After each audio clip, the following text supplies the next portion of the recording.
spicy wings. Fuck, my mouth hurts. My mouth hurts really bad. Oh, it always kicks in afterwards. I'm actually about to cry. Fuck. Oh, why did I do that? I'm fine. I'm fine. My mouth just hurts. It's the same ones I had at my debut, so they're actually spicy as fuck. Ooh, it's hot. Chat, how are you? Chat! Why am I like leaning back? Let me turn that off. Hold up. You want to introduce yourself? Chat, this is Lush. Lush is one of my good friends. Also does ASMR audios, also does mask audios, also does audios, oh shit, why is the room getting, I'm being lightheaded, this shit's spicy. Start introducing yourself while I,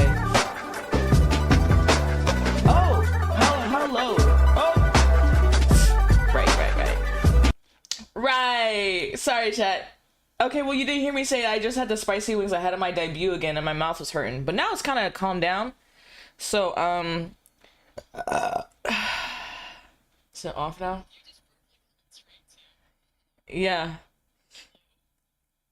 Yeah, buddy. Shit is not that deep. How do I turn this fucking lean off? Alright, go ahead, introduce yourself, bud.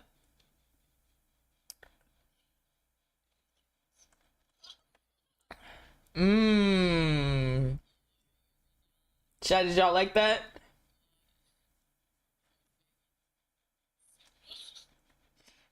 Why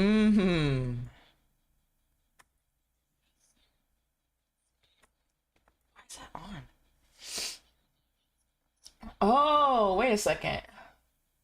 Do I even have... Oh, I have the wrong audio output capture. Alright, there's always a little bit of troubleshooting with the audio right away. Okay, speak again. Hello? Chad, it's your Sigma! Can you hear me now? I can hear you. Can you guys hear? Can you guys hear Lush? There we go. They're responding. They're saying my Sigma bane. Okay, now turn them up. That's as high as they go. Why are you guys yelling at me? That's as high as they go. Hello? Wait, hold up. How do I... Where's your thing? Let me turn you up, I guess. Well, give me some... Okay, is this any better? Alright, we hear it, but turn it up. You guys probably hear the music in the game too. Let me turn that music down just a little bit more. If that's too low, I can maybe switch to a different mic, because this mic is just really freaking low for some reason. Wait, did you guys hear the alert? Because I didn't hear that skill issue alert for some reason. What skill issue alert? They put in a skill issue alert and then a mommy please. I guess I'll have to do it myself. Skill issue! Mommy please! Alright, is that good, guys? You forgive me for the fact that some reason my alerts aren't working. Do I even have alerts on this one? Is that why it's not working? Oh yeah, I don't have the alert box on this screen. Cool. Hello. Testing. Yeah, give me a second. Turning the stream off? Why? OMG, is that the Bonehead Venom, leader of the Boners, and Lush, leader of the Lushies? They're called Lushy Slushies. Oh my god, no way. Hi, Doobie. Wait, how are you, Doobie? It's pretty loud for me. Why is it not going through your stream? Are you like not even on stream? Hold on, let me listen in. Are you like I don't think I'm even on stream anymore. What the fuck? Why is your audio not on stream? What the fuck? Oh wait, it's like really quiet. It's like really quiet for you. Hold up, let me turn myself down a little bit. I have no clue. I honest to God have no clue. What the hell? Why is it doing that? What the heck? I have not the slightest of clues. Ever since I switched my audio interface, this shit has been a little bit wonky. Can you hear me or nah? Speak again. Hello? Okay, it's a little bit too loud. Speak again. Just keep speaking for a second. I'm Hello? adjusting. I have a big fat boner. Boner, boner, boner, boner, boner, boner. Right. Hello? Right. Hello? Okay, I can kind of hear myself now, but it's still pretty low. Is it Okay, I can hear myself, yeah. Okay, it's better now? Yeah. Okay. I had to put an audio filter on it. Lunch is over in 25 minutes, guys. Sorry, bud. They'll be the bottom Hello? too. Can you hear me now, boners? Can you hear me, Honey? Can you hear Lush boners? Boneheads! Can you hear? Boners rise, dude. That's my nickname Literally for the boneheads. rise. That's okay. All right. I mean, that was a pretty good job. I gave it to you, bud. I gave it to you. Is that nickname for the boneheads? Thanks, Doobie. That's a lovely nickname. How do we get to boners? Okay, so for the safe work nickname for you guys is boneheads. The spicy nickname for you guys is my boners. You guys like that? How do you guys feel about that? What's up, my boners? Hey, What's boners! up, my boners? Check it in today for some Yuri Games. All right, is the audio good? Because after the audio's good, we can just play the games for you guys. I know some of you are actually on your lunch break. Oh, stop yelling, you goober. Sorry, fuck. I'm excited. I'm excited. I'm very excited to stream with you guys today and play these games with my Sigma Lush. One thing that's also gonna be strange is that I didn't compute the fact that we'd have to play roles that are in love with each other, so that's gonna be fucking funny as fuck. It's okay. We love a good bromance, yeah? Yeah, we're actors, so we're gonna figure it out. We're gonna see how this goes today. Who's playing the bottom again today? Oh yeah, you are. Sorry. We're gonna take. Oh my fucking fuck. So the Discord poll came out different than the YouTube poll, so we checked in beforehand. And so we're gonna take turns, and today Lush is the bottom. Lush is the redhead. Y'all are supposed to be in love. In the Yuri game, we're gonna play roles that are in love. We're just gonna be actors playing these roles. Can't believe y'all finna kiss on stream. Who said that? I don't know about that. Lush bottom ha! Don't ha me, bro. What? Damn, it's okay. I have to take one for the team, okay? It's just one time. Guys, next week Venom is gonna be the bottom, so that'll be exciting. So make sure you come next week too. Yeah. I tried to arrange to be the bottom for this stream, guys. Actually, you won't believe it, but I actually was trying to be the bottom for this stream, but Lush decided that today was the day that she wanted to take one for the team. So next time I think it's because today there's gonna probably be less lines for the bottom, like less intensive lines. So low-key she's smart for that.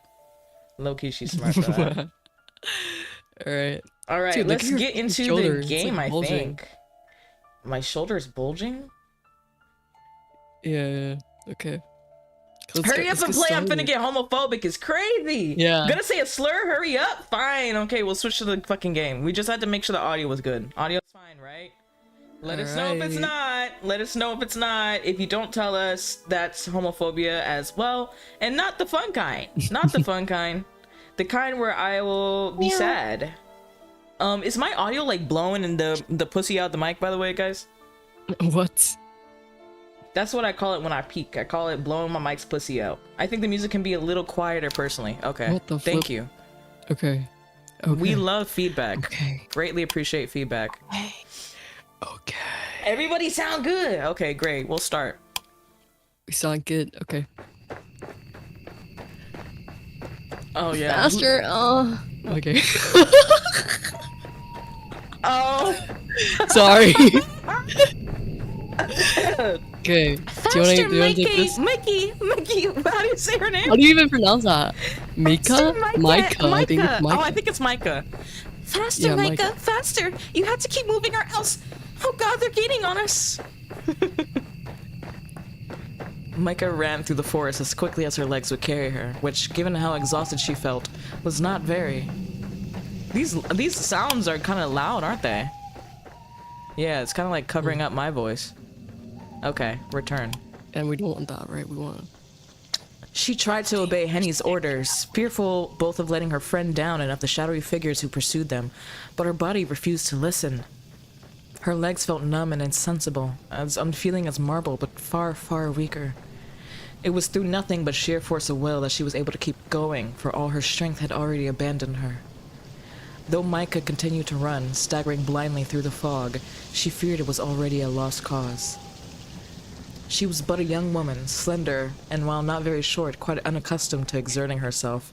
Have y'all ever seen that Princess Nokia clip where she's like, hold on, what is it? She says something about having like tiny titties. I don't remember the quote. If anybody remembers the quote, please send it in chat so I can read it out loud. What? She was not like Henny, who spent her days on her hands and knees.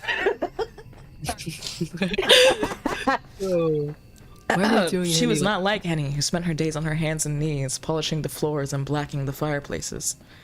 Micah's fingers were white as ivory, while Henny's were red raw through demeaning, demanding, and often physical labor. Micah's lungs, meanwhile, were straining from the agonizing effort of running. Never before had she known the act of merely existing could be so exhausting. Micah, please! You need to hurry! Quickly, Micah! Damn, Shorty is sweating that blow out. Henny reached back to take a hold of Micah's hands, her coarse, short fingernails digging into Micah's palm. Henny was gripping it so tightly it hurt, but Micah knew. Sorry. I'm with my Sigma, I can't take anything serious right now. But Micah knew, should she lag behind, she would find herself in far greater pain than this. Micah recalled how her father had looked back in her carriage, his eyes wide and his face unusually pale. Micah had never seen her father look so scared before. He was a tall, imposing figure of a man, dashing even in his early 50s, who was accustomed to issuing orders, not receiving them. Micah had thought her father immovable, much like the oak tree which shielded her family's mausoleum, a tree which had stood there for longer than the crypt itself. To Micah, her father had seemed like a force in nature, one which was impossible to argue with or get the better of. This supposition had turned it on its head earlier that night. However, in a mere handful of minutes, for all of his bluster, Micah's father was only human. He was made of flesh and blood, just like Micah, and when cut, he bled. He had bled a lot, in fact, all over the plush, upholstered seats of their carriage and onto the floor. His fine clothes had been stained black with the stuff, and the air had stunk of it, sharp and metallic. Micah could hear her father's blood on her even now. Smell. Why did I say hear? I was like, how do you hear some blood? Micah could smell her father's blood on her even now, and she was... What the fuck? Fuck you, Monty! I'm going to... Ooh, somebody demon Monty right now! Somebody demon Monty in the server right now. But keep her mon in the stream. Wait, how did Monty do that? I have a sound alert thing. Oh my fucking god, bro. I thought it was from the game. Monty. I was like, oh my god, did some bitch die already? You can hear that? Oh wait, you're in the stream. Yeah, you're in the stream. No, I'm only on the screen share, but I can hear it for some reason. Oh, that's so strange. Micah could smell her father's blood on her even now. As she and Henny raced through the forest, she couldn't forget it, however much she wished to. Oh, if only the events of that night had been nothing more than a bad dream. Micah wished that the fog would clear and she would awake, her eyes fluttering to discover herself sitting once more on her bed in her home, the room flooded with pale sunlight. Micah! But Micah's surroundings did not shift. The tree continued to press in about her as though they meant to eat her alive. Their shadowy pursuers were beginning to close on them. Micah knew she had no hope of outrunning them. She was flagging, her heart hammering in the base of her throat. What would happen when Micah was not so optimistic to hope for an if they caught her? What would they do to Henny? The thought was almost more than Micah could bear. It had been enough to lose her parents, but to lose Henny too? Why? She had done nothing wrong. Unlike Micah, Henny was no lady. She was just a maid. She was only being targeted because of her relationship to Micah and her family. Why is it sad already? I know, right? Shit. Had Henny been traveling alone, she would have passed through the forest quite unscathed. And it wasn't as though Henny had any valuables upon her person that were worth the effort of pilfering. Henny!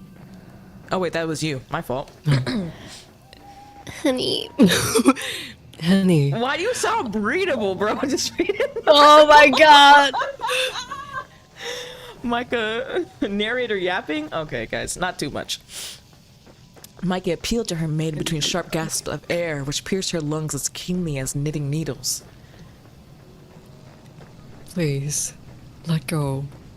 Let me be. I'm just slowing you down. I don't care. I'm not leaving you behind. But... There aren't any buts. I told you I won't leave you. Now let's keep running. Why do you sound like a white girl? Because this is a white woman. Oh shit, bro. Look at her race. Or maybe Asian. I don't know. Not my race. That's all I know. Oh yeah, it's the narrator. My fault. Micah wanted to run. Really, she did. But her body had already begun to give in. Her heart might have been pumping fit to burst at the base of her throat, but her legs were weak despite the excess blood which filled her, and her hand in Henny's felt cold and clammy. She had exhausted all of her energies simply in escaping from the carriage where her parents' bodies lay. Now she would die only a few hundred paces away from their final resting place. Oh no. Would her mutilated carcass be discovered in the days hence and taken back to her family's home? Would she and her parents be involved and seal away within their mausoleum? Micah did not much like this thought. Her family's mausoleum was a terrifying place, full of somber stone angels and spiderwebs. It was quiet, being situated amongst tall trees, but its quietude was not at all relaxing. Its quiet was the deep, fathomless silence of death. Micah did not want to die. She knew not how she would continue to live on, with both her parents slaughtered before her very eyes, but she did not want to succumb as they had, in this forest full of fog. She wanted to go on living, for her sake and for Henny's, though not necessarily for Walter's. Who is Walter? I don't know yet. God, they're getting closer! We need to keep running, come on, Micah! But like the guttering flame of the candle, the last of her energy had been expended. Micah's foot caught in the tangled tree root which jutted from the ground like a bear trap, and she fell. Her hand, which was slick with sweat, slipped free from Henny's. She reached out, searching for her loyal maid through the fog, but to little avail. Micah! I don't know why I'm doing like this anime girl voice for her. It's just like the default different voice from what mine. Why is she mewing right now? Who? I don't know. Maybe her. Henny's voice echoed in Micah's ears, shrill and frantic. Micah's heart juttered in her chest, hard, as though meaning to stop altogether, but it did little good. Her head smacked against the ground with a dull, anticlimactic thud. No. Micah's teeth bit against her tongue. She tasted copper. Her vision swam. Her vision swam. Micah, oh God, Micah, please, get up! Get up, Jay, get up! Sorry. Micah, get up! And then everything went black. Dun dun. Act 1. The night that never ended. You want to read it too? Let's read it together. Okay, can we time this? No. 3, 2, 1. Why? What do you mean? The night that never ended. What? You didn't read it with me. Oh, I need to drink some water too, actually, chat. Everybody hydrate, hydrate, hydrate. Okay, if you're tired, maybe we can take turns narrating. Well, it's just, honestly, it's just the fact that I had wings before, so I have mucus in my throat, and I didn't think that through. Damn, she tore up. Damn, her eye fucked up too? She got beat up. What? Sorry. Micah was greeted upon waking by a dull, crushing pain that gripped her skull like a vice. A brackish taste akin to pond water filled her mouth, and one hand clasped her head, she coughed. Micah's body shuddered and her lungs burned. Oh damn, they even have her breathing. You wanna breathe into the mic, Lush? It took a minute. It took a minute before her coughing fit subsided, but once it did, Micah began to glance uneasily around her surroundings. She hoped that her immediate surroundings might shed some light upon her predicament, but her hopes were in vain. Micah had no idea where she was. Oh, I just realized... Well, I guess the screen's working. We were supposed to use a different screen. The floor upon which she was sitting, but why she was sitting on the floor of all things, was made of stone, which felt cold and hard and uncompromising. The walls, too, were made of stone, as was the ceiling, which felt very far away. A wooden cot was pushed up close against one of the walls, but it was so steeped in shadows Micah could scarcely make it out. There was a chamber pot lying by the cot, which she did not care to examine too closely, but its rim and sides were stained with caked-on filth. A truly unpleasant odor exuded from the chamber pot, which made Micah's eyes sting. Is chamber pot like a shit pot? Yeah, it's dookie in there. It's oh dookie my in there. god. It was unfortunate that she had no immediate desire to relieve herself, for she had no wish to use this commode. Oh, it was fortunate. Well, yeah. A quick examination of the room, though really it was more like a cell, showed Micah that, save for the cot and the chamber pot, it was utterly desolate. There was no other furniture to be seen, no shelves, nor cupboards, nor even a proper bed. There was no mirror either, so Micah could not see herself, but perhaps this was a blessing in disguise.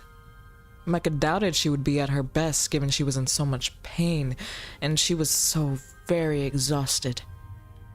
She was so cold she could feel goosebumps rippling across her flesh, and her teeth were chattering badly.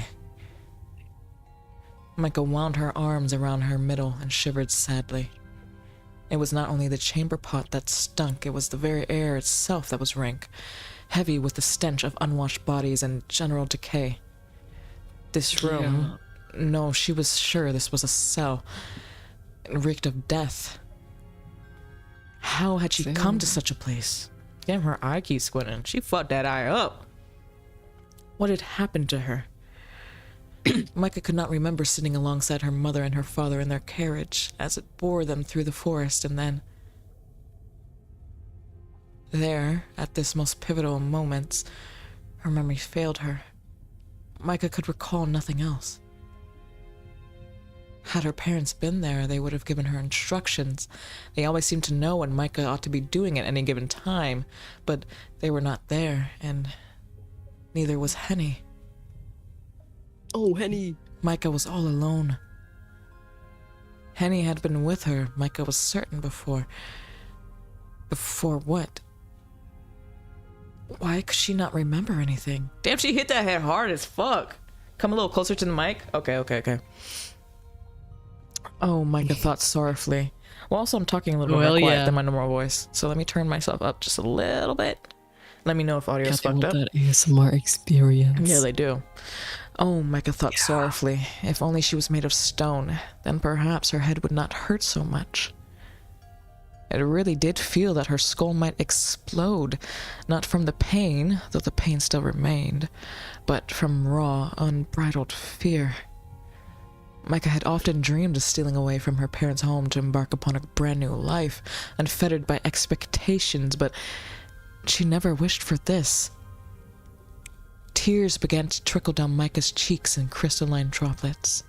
They scored tracks in the dirt which caked her cheeks and dropped, one by one, to the floor. Her head bowed, fingers splayed against the stones. Micah sobbed and sobbed until... What? What's going on? What the fuck? A soft voice spoke from amongst the teeming shadows.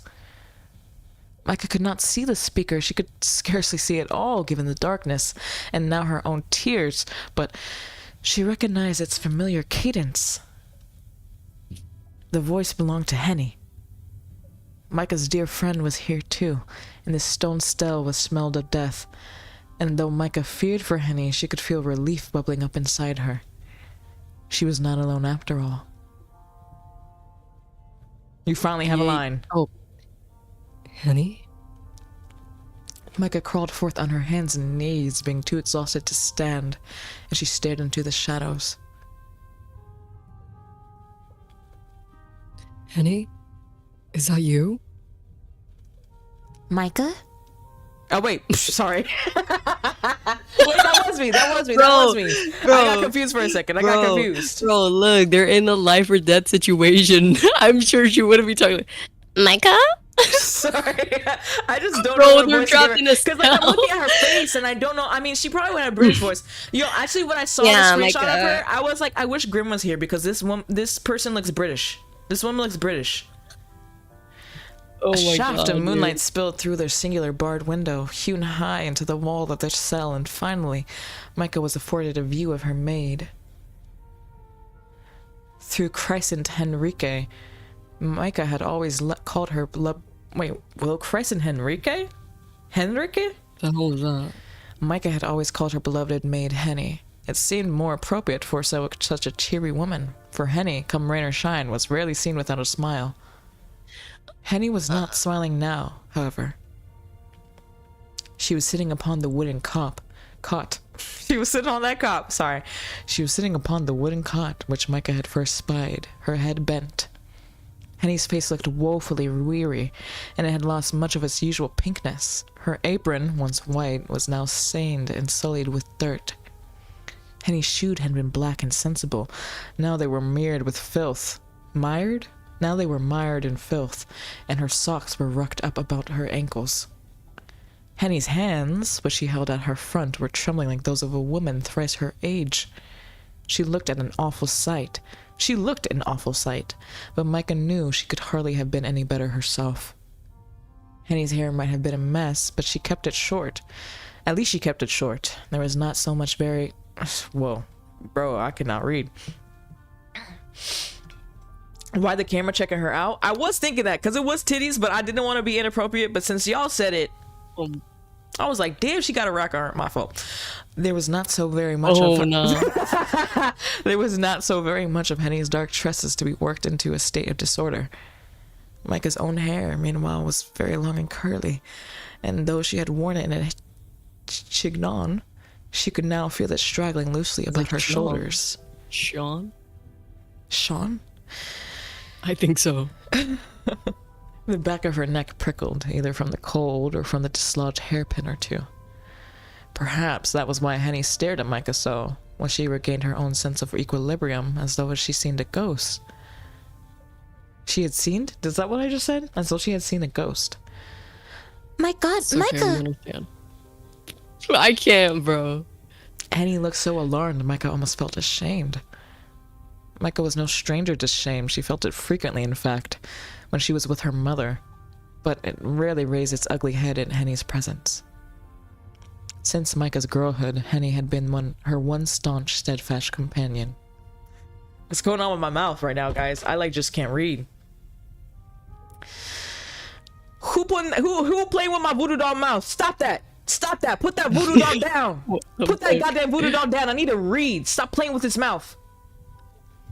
She was the only person Micah knew who took Micah for who she was, rather than wishing, often aloud to her face, that she could be more appreciative, more amenable, more effusive, more like a lady and less like herself. Henny did not want Micah to be more. She only wanted Micah to be Micah. Aww. Did that mean then that Micah did not look like Micah in that moment? But who else did she resemble if not herself? What had happened to her? Are you alright, Micah? Oh, look at your poor face. Henny rose up from the wooden cock with... Stop that. It's caught. That's not what I meant to say.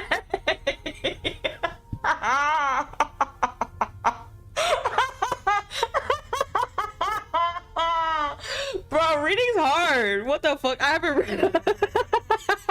Don't clip that. Let's clip that. Oh my god, don't clip that. Freudian slip as fuck.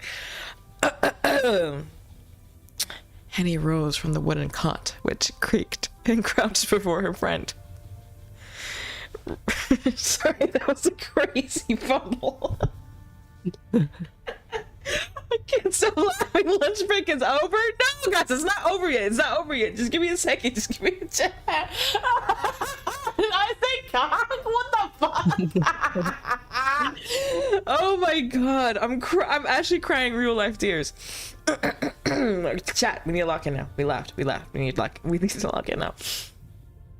Reaching out, still shaking, she caught Micah's cheeks in her fingers and said,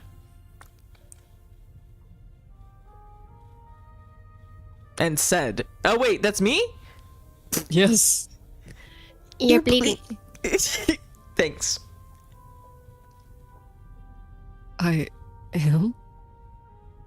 Yes. You have a nasty cut right beneath your right eye. And your cheek. Henny sucked in a breath, her expression grim. It's all banged up. You're... See, this needs to be a British person. It's all banged up. You're positively black and blue. Oh my god. It's all banged up. You're positively black and blue. Guys, is that a bad accent or can we work with that? Bad. Can we work with bad. that? It's bad? Oh. It's all banged up. You know what? I can't do a British accent. It's all banged up. You're positively black and blue. There you go. Oh, I hadn't realized. I'm sorry, Henny. Is it giving bottom, guys? What? Henny, who had procured a handkerchief from her skirt pocket, it fortunately wasn't dirty, paused in her dabbing at Micah's face to look at her with bemusement.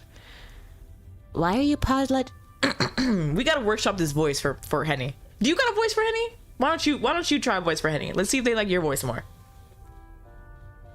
Why are you apologizing? Nah. Why are you apologizing to me? Why are you apologizing to me? You daft goose. Have you done nothing to... You haven't done nothing... I can't even fucking read, bro. I can't even fucking read. Reading's hard, bro. Nah. I can't even read. Why are you apologizing to me for, you daft goose? Who even says that? You daft goose? No, they're like, You've done nothing to be British sorry and for. old. I can't, bro. Well, guys, that's the think you line. better. That's bad. Are you guys Oh talking my about my God. accent or Lush's Micah voice? Oh, I You think mean they're Henny? talking to each other. I think they're talking to each other. Oh yeah, Henny. Right. I'm like totally. Honestly, guys, I haven't read out loud since fucking high school, and that was approximately 70 years ago. Okay, I think I'm doing pretty good. I think that was at least 90 for sure. Oh, okay. All right, buddy. Watch yourself. Sleep with one eye open. I don't know. I'm just sorry for making you worry, I suppose.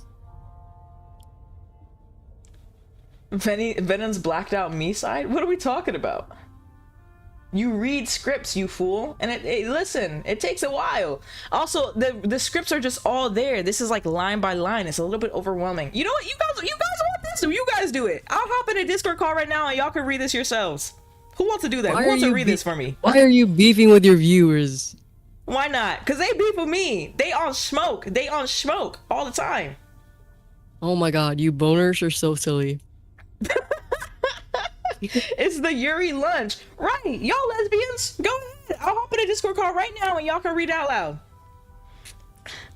Oh, what the hell are you even saying right now? Venom and Lush seems like she's the type British. to cover themselves in oil when it rains so Wait, they can what? fly. What? Wait, what did they say? Venom and Lush seems like the type to cover themselves in oil when it rains so they can fly. Interesting. Stop What does talking that about us even oiled mean? up. Stop talking about us oiled up. Read. I'm saying we heard you play games with dialogue plenty of times. Yeah, I don't know. You know what? That's true. But what's going on with me right now? Like, this is just, I don't know what's hard for me to read about this. Nah, you're just nervous because I think it's around. because I also have to Something play. like- I think it's because I also have to play a character in the middle of reading my lines. Why are they covered in oil? I don't know, man. Well, Wait, course back. I forgot remember the last that line. much. I'll do Henny. It's okay. Or actually, unless you can do like a voice for Henny. I can't, bro. You can do other voices. You have the Ubu girl voice too. Oh. Just do a higher pitched voice. Just now, it's my job to worry about you. I'm your maid, remember? That's actually perfect. What the fuck are you talking about? No, That it's shit's not. perfect. Don't That was fucking good. lie to me. That looks like the way she would speak. No, it wouldn't. Yes, it does. So now you're Henny. Thank you so much. Oh my god. Well, now it's your line. Well, You're just gonna have to keep track of whose line of this course I is. remember. Of course, I remember that much. My thoughts might be in a state of disarray for the present, but I would never forget you. You are much more than my maid, Henny. You're my friend, too. My dearest friend. Oh, They're they're saying so in cute, chat, guys. honestly, Lush did do it well. They like that voice for Henny. Guys, ew. Okay, it's Henny now. And I could very well say the same about you. Oh, come on, bro. You guys can be fucking serious. They are. Stop. Lock in. You're an actor. Frightful state. That's why it hurts seeing you in such a frightful state. Micah. Do I look so very bad? Well, now. Oh, girl. Henny scanned Micah's face. Her brown eyes now bright with mischief.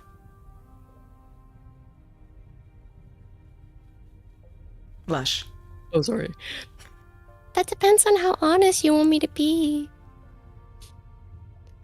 Oh, dear. Do I look so bad as all that? You've certainly looked better. Your face is as banged up as a white windfall apple. What is that even? It means All like these an apple that fancy fell in the English words, wind. bro. Windfall apple. Oh. An apple? See, even the way they say things just feels British. Like, fuck. We need to work on our British Yeah. accents. Not now, though. Not now, though. Yeah, yeah. Micah shook her head in wonderment. I only hope that apple isn't riddled with worms. I don't think you've anything to worry about on that score, at least. Well, that's a relief. I suppose things could always be worse. Things could always be worse. Right you are. That's the spirit. You're still alive, and so am I. And we're together. That ought to count for something, right? Although... Henny finished wiping the worst of the congealed blood and muck from Micah's cheek, and then drew back her soiled kerchief. Kerchief? Is that a typo? Is that actually a word? Chat? Check that. Is there any British people in chat that tell me what made up fucking word that is? Her soiled kerchief gripped tight in her hand. Her expression newly dour, she said after a moment's pause. She said after a moment's pause. Lush? Wi-Fi dropped? Fuck! Lush's Wi-Fi dropped out. Let's give that a second. I'm British. Kerchief is handkerchief. So that's not a typo? Alright, chat. Let me read you guys and give you guys attention for a second. This is so chaotic. Yeah, well, it's a Venom stream, so what do you expect? What do you expect? What do you expect? Let me put up a little thing in case anybody new joins.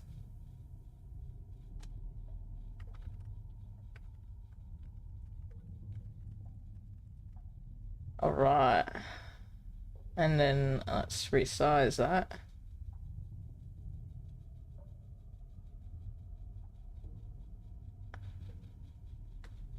All right, chat.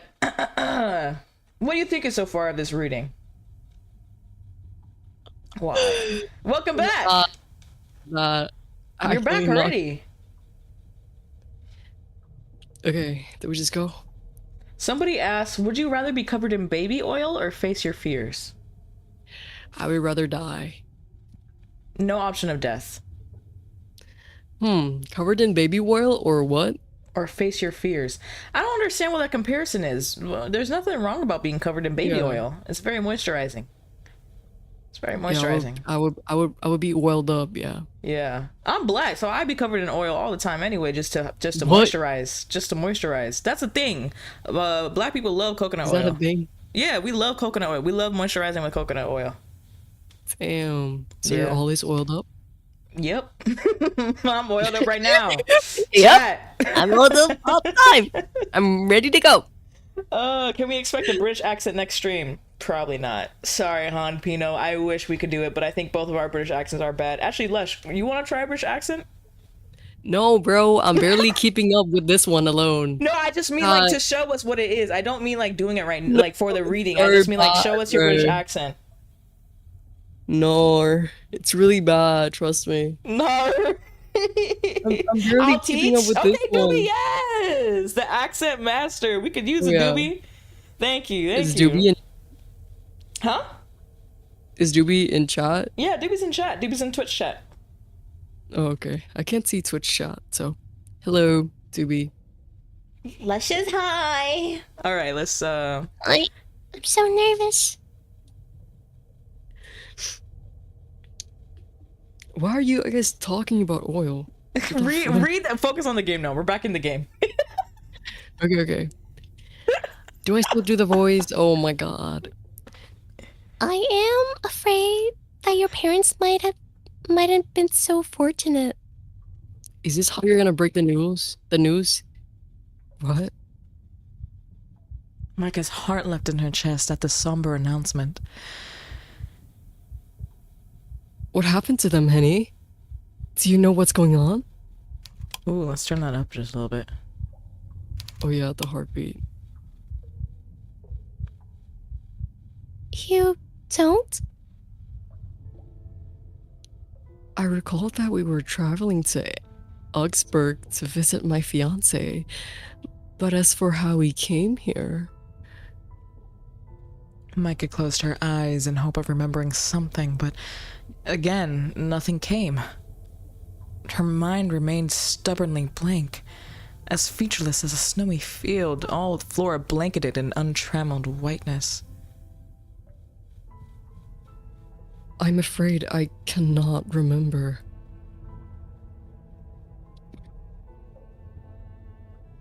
Not a single thing? Nothing. I see. Henny grit her teeth together for a few moments, her eyes dark. She seemed to be weighing up her words, as a baker might measure out flour and sugar before speaking.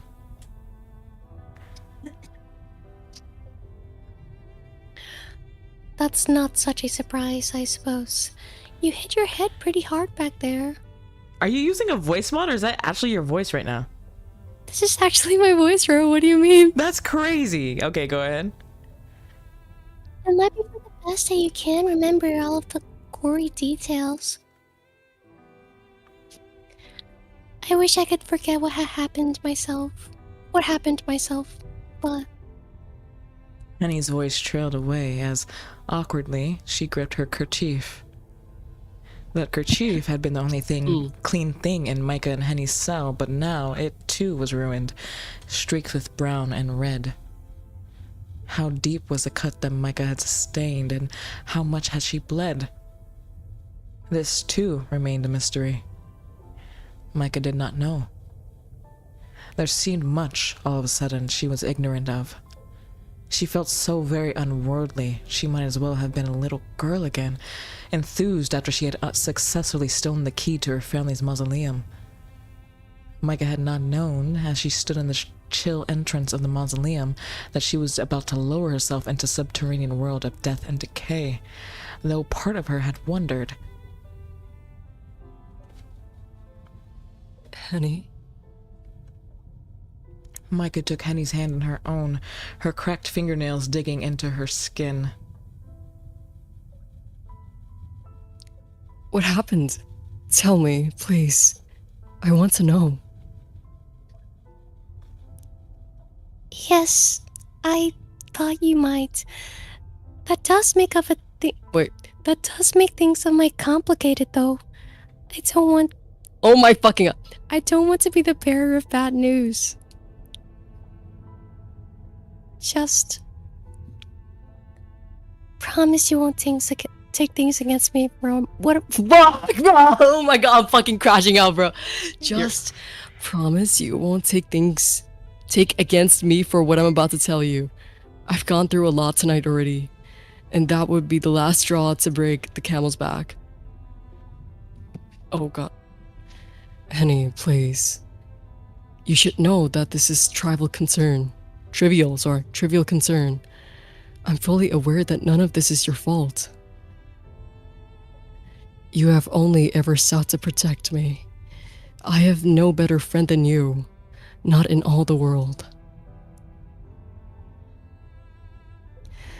And it's precisely because I want to protect you that I don't want to go into all this. I know it'll upset you, Christ. It upsets me too. It's an upsetting situation all around. Why did you all of a sudden? I don't even know what I'm doing anymore, bro. I thought you were giving up on it, and all of a sudden it came back in the middle Oh of my the god, bro, I sentence. can't. I fucking can't.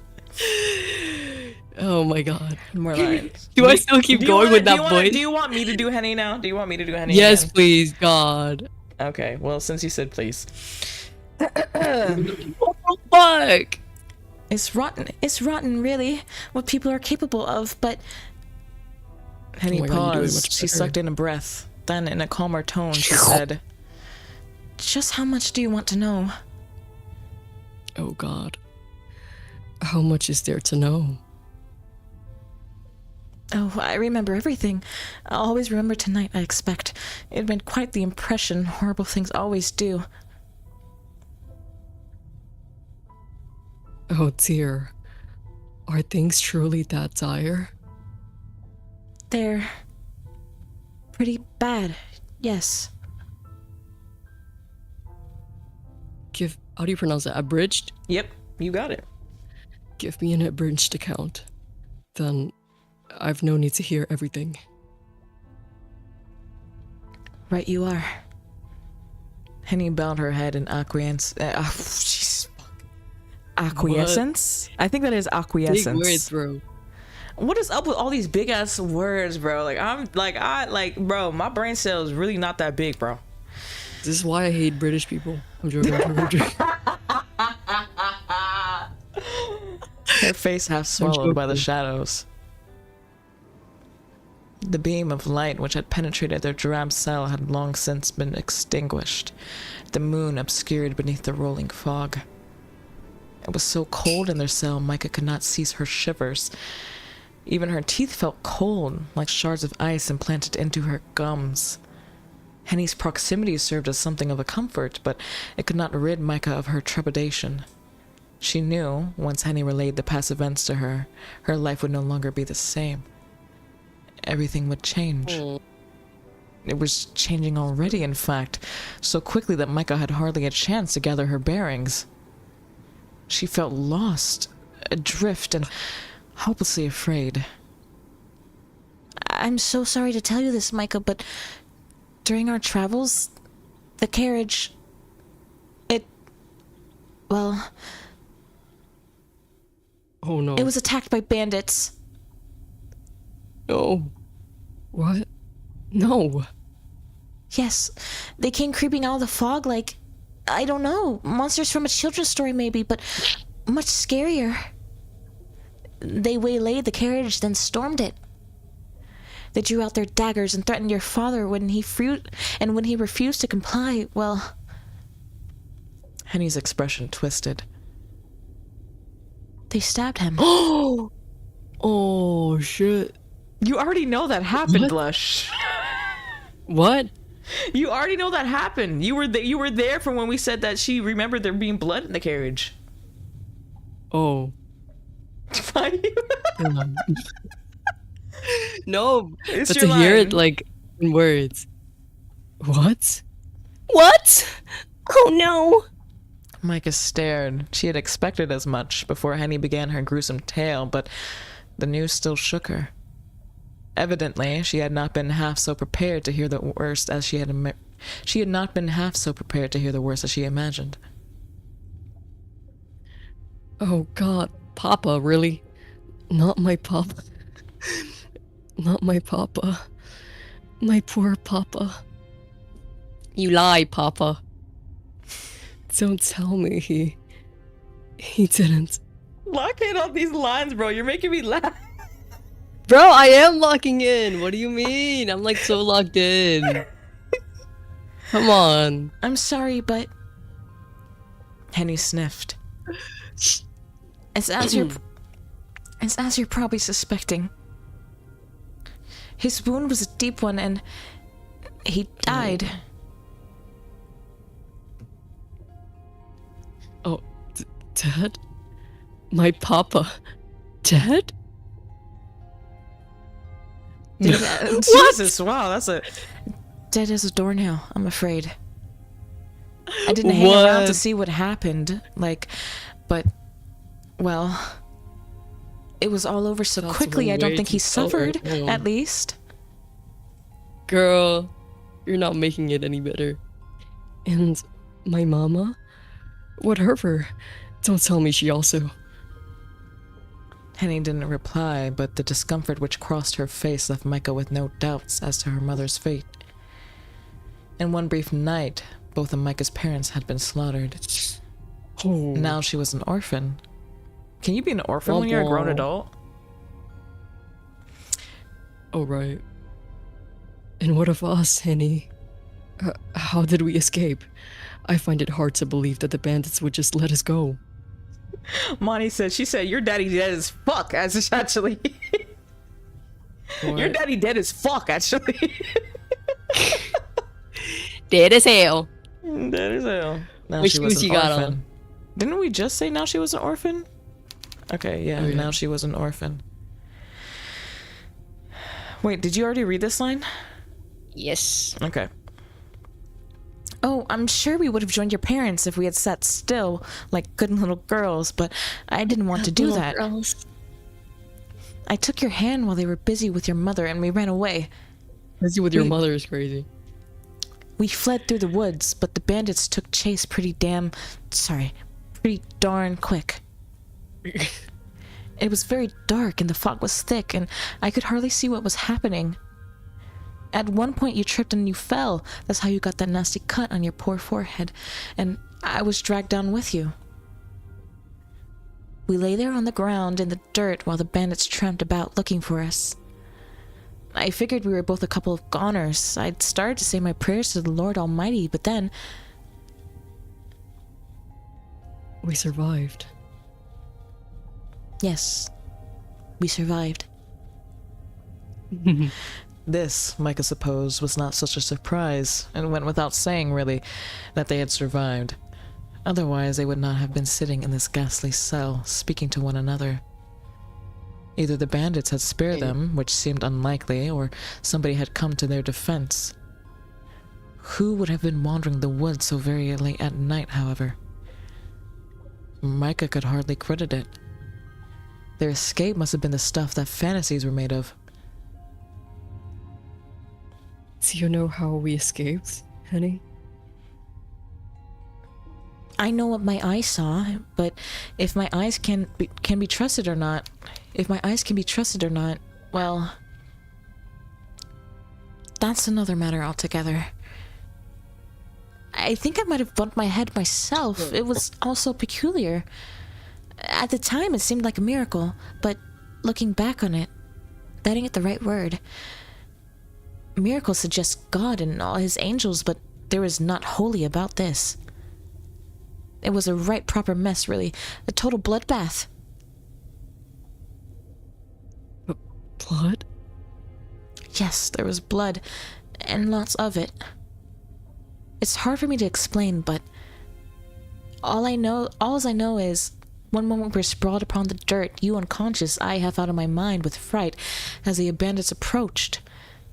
And the next, they were gone. Damn. Gone? But where? And how? Did they run away?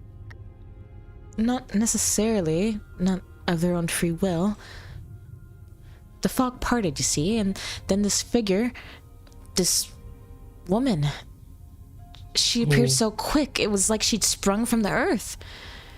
She wasn't very tall, I don't think she was at least, and she was very skinny. I really just like to emphasize how skinny these characters are. She was very skinny. But the way she looked, the way she moved, there was something unnatural about her.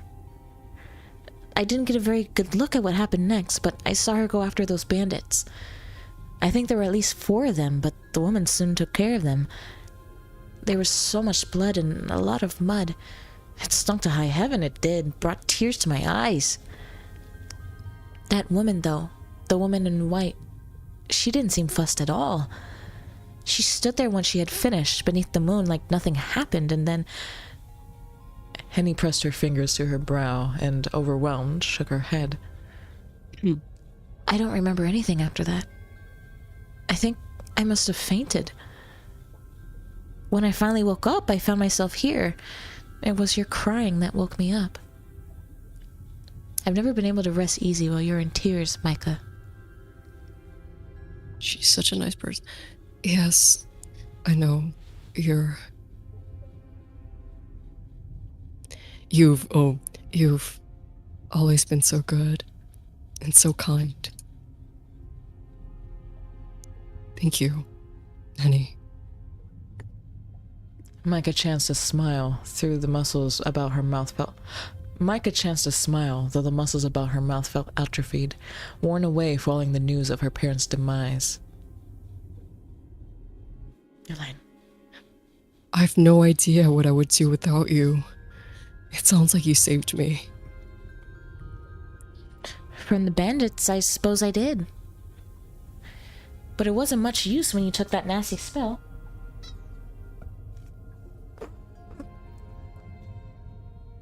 There's no way I would have been able to carry you to safety, not when we were all turned about in the woods and I had no idea where we were. I think I scraped my own shin too. My ankle aches. We'd have been goners if that woman hadn't appeared. But now that I'm talking about it, it doesn't sound real. I can't think of any woman who would be able to beat 4 men in a test of strength, not even your own Mademoiselle Blanchard. Micah's smile widened at this. Despite the severity of their situation, she was even able to manage a laugh. Hi, Cece. Oh, look at her smiling. It was a weak laugh, which contained little in the way of mirth, but it was sincere. Henny never failed to cheer her up. She must have had a knack for it. Micah was too old to believe in magic, but when she was with Henny, she sometimes wondered. Go ahead. Are you sure it was a woman who fended off these bandits? Perhaps it was some sort of animal instead, and you failed to perceive it in the fog. The fog. That could be it. Yeah. Like I said, my mind's a mess. I feel like I've lost 10 good years off of my life, although... Here, Henny smiled grimly, in the manner of all survivors after witnessing something horrid. That's better than having it cut short altogether. We must be thankful for the small mercies, yes. Even if our lives were saved at my parents' expense. Micah squeezed her eyes shut. She could feel tears beating upon her lashes anew, but this time she was able to subdue them. The news of her parents' death was a heavy burden to bear, but Micah, not having witnessed their final moments, found it hard to imagine. It still did not seem quite real. The shock of it all, perhaps, had blunted her senses. It would take a while for her parents' passing to truly register. When it did, however, Micah did not doubt that tears would come, thicker and faster than before. It had not always been so, but her childhood misadventures in her family's crypt had left her something of a crybaby. Now then. Micah inhaled, then glanced about. Where do you suppose we are? And how do you suppose we get out here? We got here. That's a good question. I've been wondering that myself. It's not the nicest of digs, is it? Not particularly, no. It's an awful job. It's damp too. I'm freezing. You poor thing, you. Come here. Henny shifted closer to Micah. Okay. Jesus. Yeah, Cece? Was that crazy? Yes, Cece thinks Yeah, it's crazy. CC, was that crazy? Was that so Are crazy? you doing a Venom impression now? Crazy. Yeah. Do your best Venom impression. I don't. What do you usually say? Stop bouncing, bro. Stop bouncing. That's what you always say. No way, that's the first thing you thought. What do I No, say that's what you always tell me. I would say thank you. And you're like, stop bouncing. Bro, you be making my nuts hurt. What? See? See? This is exactly what I'm talking about. Like, Sorry, my bad. Henny shifted closer to Micah, then drew her arms about her, holding her close.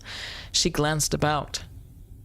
Both maid and mistress squinted into the shadows as though they might unearth some secret way of escaping. A trap door, perhaps, or a hidden passageway.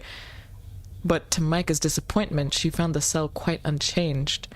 And it was every bit as sparse as she recalled. The shadows did little to mask this fact, and still, it stank. Goodness me, it's not much to look at, is it? We might as well be in a prison cell. I think that might be what this is. Henny drew back from Micah, her legs crossed beneath her upon the stone floor, and frowned. I reckon you're right. Oh, shit. I wonder who brought us here. You and me both. It was nice of a mysterious benefactor or benefactress to rescue us, though they can't be all that kind if they're going to let us suffer in here. You'd think they could have at least put us in a nicer room. I'm not expecting first-class accommodations, but you deserve better than this, Micah. This place isn't fit for rats, let alone people. It's... alright. Are you being serious? Henny raised an eyebrow while Micah smiled. It's better than being dead, at least. Even if these... how do you pronounce that? Lodgings? Lodgings. Lodgings are a mite uncomfortable. Only a mite. Well... quite a bit, if I'm being honest. Micah drew her arms about her legs, her knees beneath her chin, and said, When I woke up, I was lying on the floor. On the floor? Henny's eyebrows shot up her forehead until they met her hairline. The gesture was so exaggerated it managed to bring about another smile to Micah's lips, despite how very dire the situation was. I suppose that makes sense, there being only one bed, but... oh, that is too much. I can't believe they'd fling you down like a sack of spuds. Many unbelievable things have happened tonight. Our benefactor must have been bucking this trend. Some benefactor. When I get my hands on them, I'll give them what for. When is the vampire mommy coming in? I have been wondering that too. So, Henny, I wouldn't do to pick a fight with whoever brought us here. Whoever, oh my god. Whomever brought us here. I wouldn't want to anger them. Not when we're at their mercy. Why? But that makes us sound like captives. Is that not what we are? This is a cell, after all, and we have no means of escaping. We're being treated like prisoners. I know, but it still stings. I don't care about me, but I don't want to see you treated like a convict. Not when you've been through so much. You've been through worse. At least I don't remember what happened. Unlike you. And you're the one who will be saddled up with consequences, poor Micah. It was your parents, not mine, who were... Well... I don't expect there's much point in us trying to suss out who's suffering more than who. True. As it stands, we're both in this together. I won't abandon you, Micah, so try not to worry. Keep your chin up. We'll get through this. Thank you, Henny. I almost believe it. Coming from you. What is going on with my VTuber? I just realized my VTuber been falling asleep for y'all. You should. I don't say things I don't mean, you know. She's Now, so let's cute. see. Maybe things aren't as dire as they look. There could be a way to escape yet. Did she just float? Henny arose to her feet, though unsteadily, and did a circuit of the cell. The shadows made it seem larger than it was, for they obscured the walls, but it did not take Henny many steps to canvass the full length of the dingy room. She pressed her fingertips to the walls, and then her ear, as though stonework might whisper their weaknesses to her. But the walls, of course, remained mute. Annie took the bars between her fingers and squeezed experimentally, but they refused to yield. Oh, come on! Oh, Frustrated, Henny gave the bars a kick. The tip of her shoe collided with them, losing clods of dirt from her soles, but Damn it all! the bars refused to budge. They were quite impenetrable. Sighing, Henny changed tact. She moved from the door to glance up the window, but this was similarly barred, too high up to reach and much too small to squeeze through. It almost seemed like a miracle that such a small window allowed any moonlight at all to spill into the cell when the clouds and the fog shifted. and? Micah asked, when a disenchanted Henny flopped back down beside her with a rustle of her skirts.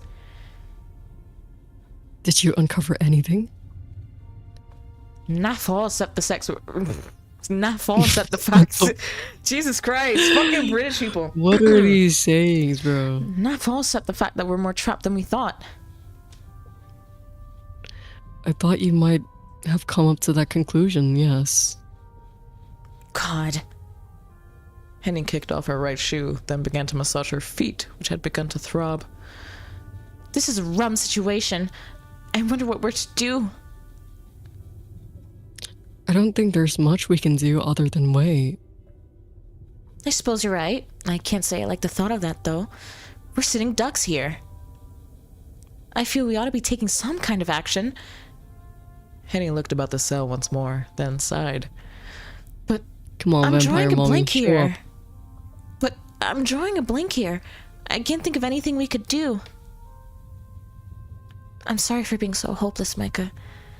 I meant to look after you, but I'm a total loss. Don't apologize, dear Henny. I feel better simply being with you. That's something, at least.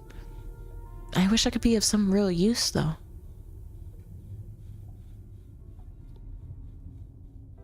You are of real use. Without you, I'd be unconscionable, is that it? An unconscionable mess, weeping on the floor. I'm gonna see if we can just reveal all at once. Skip? Retext? All text? Huh, Meow, there's no way meow, to meow, change... meow. There's no way to change the way the text presents itself. Well, we Oh. can't be having that. It breaks my heart to see you cry. Much as it breaks mine to see you, yourself, flagellate so? Over something that is not your Self-flagellate. fault. Flagellate. Mm-hmm. Okay, damn. You're good. Oh. Do I go over again? Touche. Now that we're well and truly stuck here, I suppose we ought to make the best of it, although I have a bad feeling about this place. It gives me the creeps. I don't know who imprisoned us here, or what cause, but they've no manners to speak of. Why, it's almost as if...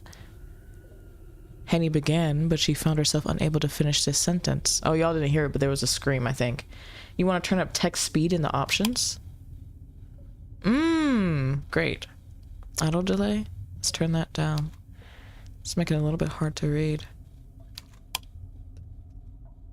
A sound issued forth from the darkness, emitting from beyond their tightly sealed cell.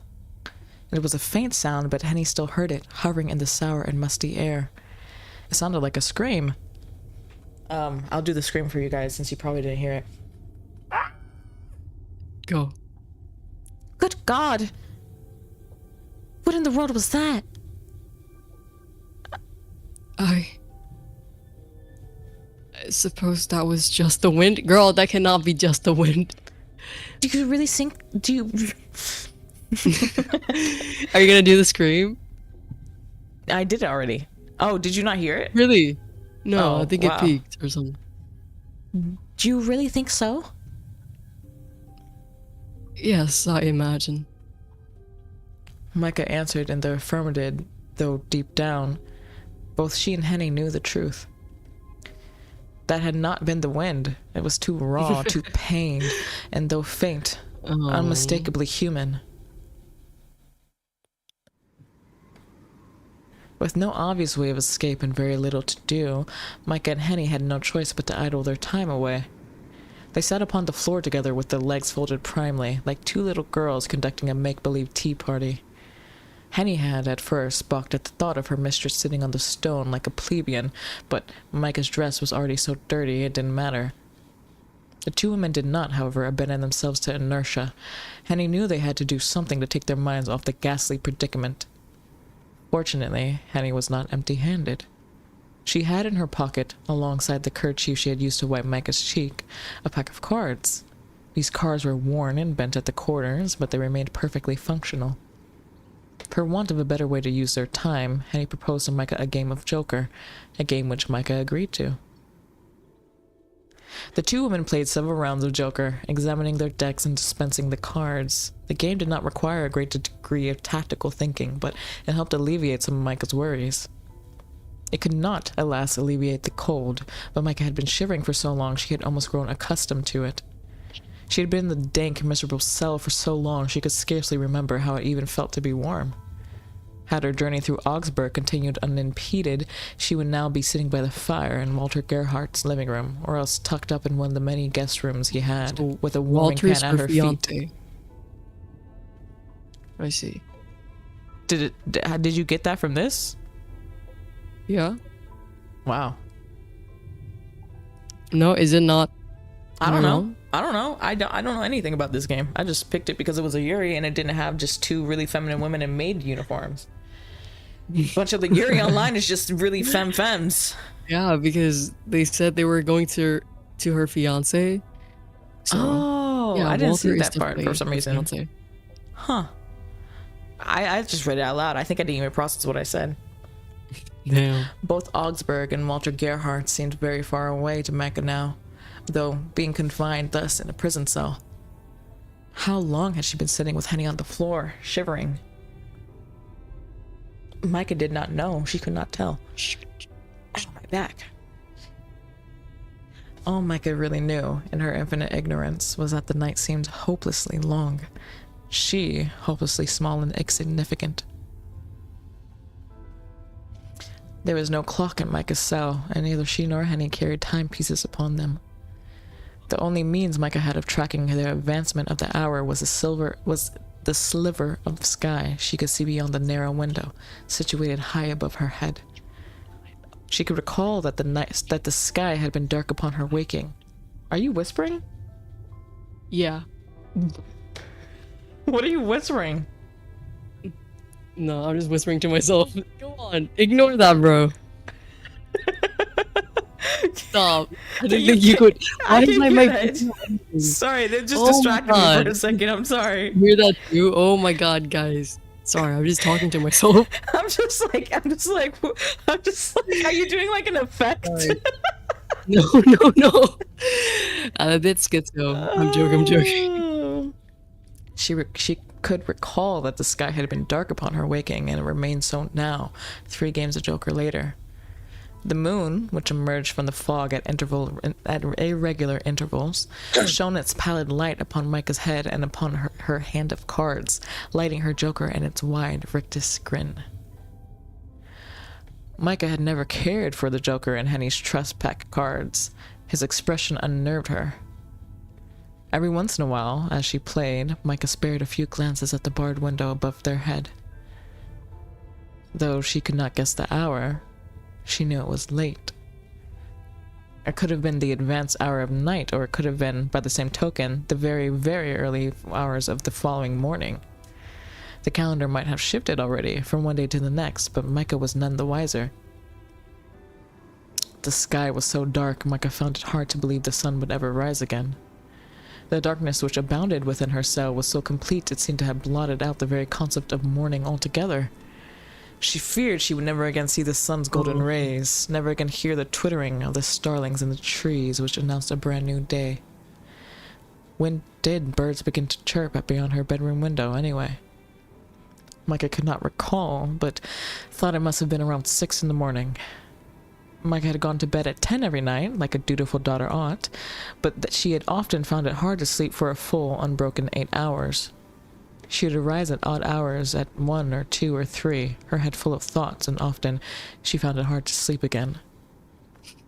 When this occurred, Micah would rise from bed to sit by her windowsill, her forehead in the summer pressed to the glass. That always helped cool her, and her errant thoughts alongside it. Oh, how her mind raced. I wish I did vocal warm-ups before this. Yeah. This is ridiculous.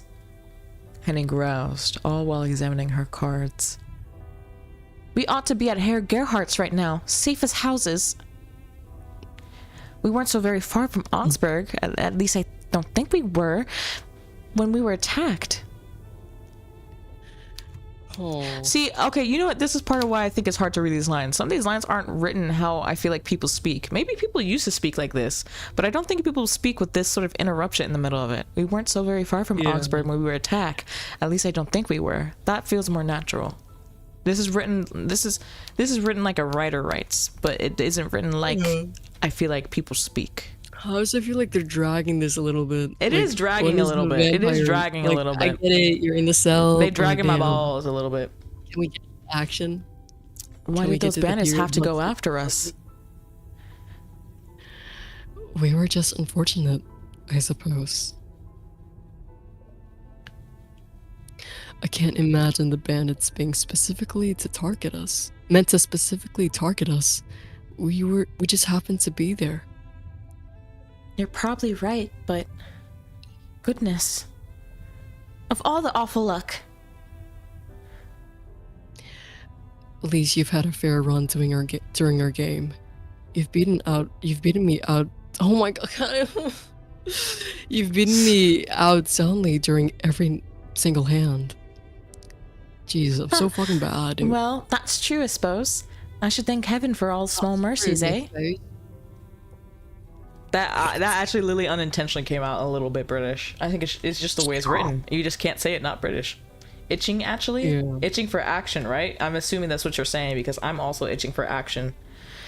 Or just itching for the fucking vampire to come in. Like we're here for like an hour. We've been here for like an hour already. Henny smiled at Micah's attempt to cheer her, but it didn't last. Both Henny's smile and Micah's cheer were half-hearted, and they were soon swallowed by sinister darkness of their cell. It's a shame I don't feel more thankful. I wonder what Herr Gerhardt would make of this. He'd be off his head, I'm sure, if he knew the state you were being kept in, Micah. I'm enraged too, for you and him. You deserve far better than this. You're a Von Essen for crying out loud. Okay, keep glazing. Damn, she bouncing. Bounce. Yeah, You don't deserve this, Micah. You're too good for this, Micah. I'm the lonely No, man. this is literally us. This is literally us. The person who's holding... Oh, wait, sorry. Wrong voice. Who am I again? The person who's holding us here will feel mighty sorry when they realize who you are. You're a real lady. Maybe. Micah's reply was vague in both tone and meaning. Not even Micah herself was sure whether she meant to disparage Henny's optimistic assertions that her being a lady would grant her any favor with her captor, or whether she meant to challenge the notion she was a lady at all. Micah had been born to a noble family, it was true, with a lineage which could be traced back centuries, but the Von Essens were not what they had been. Half a century of poor financial decisions and a grandfather with a compulsive gambling addiction had led to the squandering of much of the Von Essens' wealth. While still in possession of their family home and a veritable fleet of maidservants, the family's finances had been in a dire state ever since Micah could remember. Though not openly wanting for cash, Micah's parents had made a good many purchases based on their family's prestige rather than figures in their bank account. Micah's wedding to Herr Gerhardt had been an attempt to shore up the family's wealth before they could fall from grace altogether, but now that seemed an impossibility. How could Micah wed Walter when she was incarcerated? If Micah hadn't loved Walter, she surely should have wed tears over her... Wait, what? So Walter is not her fiance, her is her fiance. Herr Gerhardt is the same person. Walter is her lover, I think. Damn. No, it's not her lover. What the fuck? Who is Walter? Walter is Herr his last name is Gerhardt, and I think Herr is his title. Like in German. Yeah, I know Herr is Mr. in German. Who's Walter? Walter is Herr. Huh? Herr is Mr. in German. So it's like saying Mr. Gerhardt. Oh. Yeah. Okay, that makes sense, yeah. Dude, I was so confuzzled. If Micah had loved Walter, she surely would have shed tears over such a cruel fate. As it was, however, she was curiously calm. What did she care? What did she care how Walter Gerhardt felt? She barely knew him. Well, not to worry. Herr Gerhardt must be sitting in his drawing room now, wondering where the blazes we are. Herr Gerhardt is sure to send out a search party before long. He'll be worried sick about you, Micah. You know what also I'm noticing? They're written British, but I think they're all supposed to be German. Herr Gerhardt. So wait, how do I do a German accent? I don't know what a German accent is. Is sure to send out a search party before long. He'll be worried sick about this you, racist? Micah. Oh my god. Do you really think so? I think so. Absolutely. I mean, he is... Oh, sorry. I forgot you're also doing that was lines. really good. You should do that voice. You want me to just read all the fucking lines? No. I mean, for Henny, the voice you did. What did I do? Really... I actually have no idea what voice I just did. Absolutely. I mean, he is your fiancé. He's got to be worried. You're such a sweet thing. I don't see how he couldn't. Oh. Thank you, Henny. I appreciate it. Don't thank me, Micah. I'm just stating the facts. If I was a man and I had a fiancé like you can bet I wouldn't let you out of my sight. If only I was a man. Girl. But I'm not a man, so... Girl. Do you have something to tell us? Perhaps it's a good thing that I'm here with you, then. You, at least. No, I'm alright. Yes, you are, and I thank heaven on high for it. You know I'd do anything to keep you safe, Micah. I know. She's like glazing so hard, dude.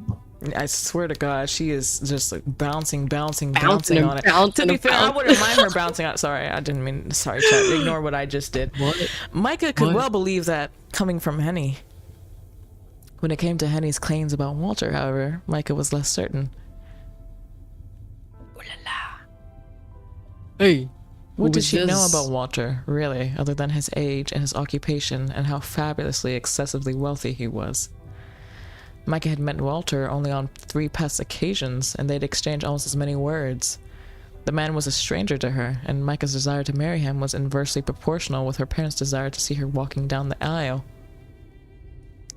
Micah had been dreading her visit to Augsburg for well over a month. Now it had been terminated. She felt a perverse sort of relief. Damn. Part of Micah had begun to wonder whether the bandit's attack had brought with it some good alongside all the bad. But that Micah chastised herself was hopelessly cruel. Were her parents' lives truly worth so little to her? It was true enough that she might never see Walter Gerhardt again, but she would never see her mother nor her father again either. It was not a fair trade, not by any stretch of the imagination. How could she ever have thought such a thing? She really must have been wicked. Was that why she found herself in such a dire situation? Perhaps this was God's way of punishing her for being such a poor daughter, and a sinner who had spent much of her time lost in daydreams, imagining things which could never and would never be. Micah and Henny sat in their cell for what could have been minutes, or hours, or even days, whiling away the time. My God, there was so much time, with continued, unending, incessant games of Joker. Micah's heart was not in the game, her head being otherwise occupied, and Henny trounced her soundly, 12-0. Henny was better than Micah at card games in general, so this came at little surprise. Micah was accustomed to losing, and accepted her failures with good grace. There were more important things in life than card games. And in any event, Micah was glad to be rid of her eerily grinning jokers in her deck. Little of note happened during these dead, empty hours. So why the fuck are we still here? Sorry, I just banged my phone down. Like, why are we still here, bro? Oh Why did you pull out the calculator? That was an accident. I was calculating how long until sorry, I was about to make a joke that I actually can't make. Till I was about to do something in Minecraft. Micah had begun to wonder, in a detached way, as Henny launched into their 14th round of Joker, whether they would ever meet their rescuer. Perhaps whoever had hauled them from the forest had done so, not as an act of kindness, but as a means of prolonging their suffering. Maybe they meant to keep them locked in the cell, alone, until time itself slowed to a trickle, then ceased, the squalid stone walls tumbling down about them to crush their emaciated corpses in the debris. But soon, shockingly soon, or so it seemed, despite all the interminable waiting, Micah found her hypothesis proved wrong. So is this bitch finally gonna show up? Yeah, come on. She could hear. Oh, guys, we finally got something. Okay, everybody who was asleep, wake up. We finally got something. She could hear, above the sound of Henny shuffling the deck, a sound. Footsteps. The footsteps were quiet enough. Is that at supposed to be first. footsteps? Yeah, it was. Was it not giving footstep? I thought you were barking for a second, not gonna lie. Oh, don't. Okay, all right, let's move on. The footsteps were quiet enough at first. Then Micah wondered whether she had imagined them, but as the seconds elapsed, they became louder still, until even Henny heard them. Goodness me! Henny fumbled with the cards and threw them down, red hearts and black spades filling across the stone. Can you hear that, Micah? Yes, I can. Somebody must be coming. Me. Our rescuer from the woods, do you think? They could be our rescuer, yeah. But maybe... Micah chose not to finish this thought. Her saliva felt too thick up in her throat like tar, and she shivered. She did not want to extinguish the hope which she could see flickering now in Henny's eyes. That would have been cruel. Henny's head swiveled to the grated iron door, excited as a puppy and wide-eyed. She peered through the shadows. This is a turn for the better. I was beginning to worry they'd forgotten all about us. I can't wait to come face to face with them. I'll be sure to tell them exactly what I think of their so-called hospitality. You've said that once before, Henny, and I wish you wouldn't. I don't want to anger them. No stuff and nonsense. I'm sure it'll be fine. If they want to harm us, they had plenty of chances to do it already, surely. That is true, but... The footsteps drew closer still, Come on, echoing about the stone walls, echoing inside Micah's skull. Come on. The footsteps could only represent two things. They would mean salvation, if they were lucky, but Micah found it difficult to believe this. Neither she nor Henny had been very lucky that night, despite Henny's continued winning hands in Joker. It seemed far more likely that these footsteps would bring about more suffering, and sure enough... Well, well, would you look what the cat dragged in? Ooh. The voice cut through Micah's musing was a proud, haughty one, the syllables polished to perfection like cut glass. The voice belonged, quite obviously, to a woman, and, given her pronunciation, she must have been well-bred. What does that even mean? Crazy way to describe her. Perhaps the rescuer was a lady, then. A Vaughn such and such like Micah, from a family whose ancestral home was vast and old and grand enough to have its very own dungeon. Whereas most nobility used their subterranean storage for wine cellars, this family seemed to prefer taking prisoners. The thought did not fill Micah with much confidence about her mysterious rescuer. Anxiously, she glanced up to meet the source of said voice, and when she did... Oh. Micah could not help but gasp in surprise. Oh. The owner of the voice... The owner of the voice, who now stood upon the opposite side of the cell's door, was not at all what Micah had imagined. Oh my god, she looks She so was- evil. Mommy, please! What Now- the fuck? Now we Stop hear the it. sound effects. She was shorter than Micah had expected. Shorter than Micah herself. Wow, interesting. Was Okay, what do I dwarfed do? by her wealthier, significantly old fiancé, and slender with it. Her cheekbones high, her neck not dissimilar to the stem of a flower.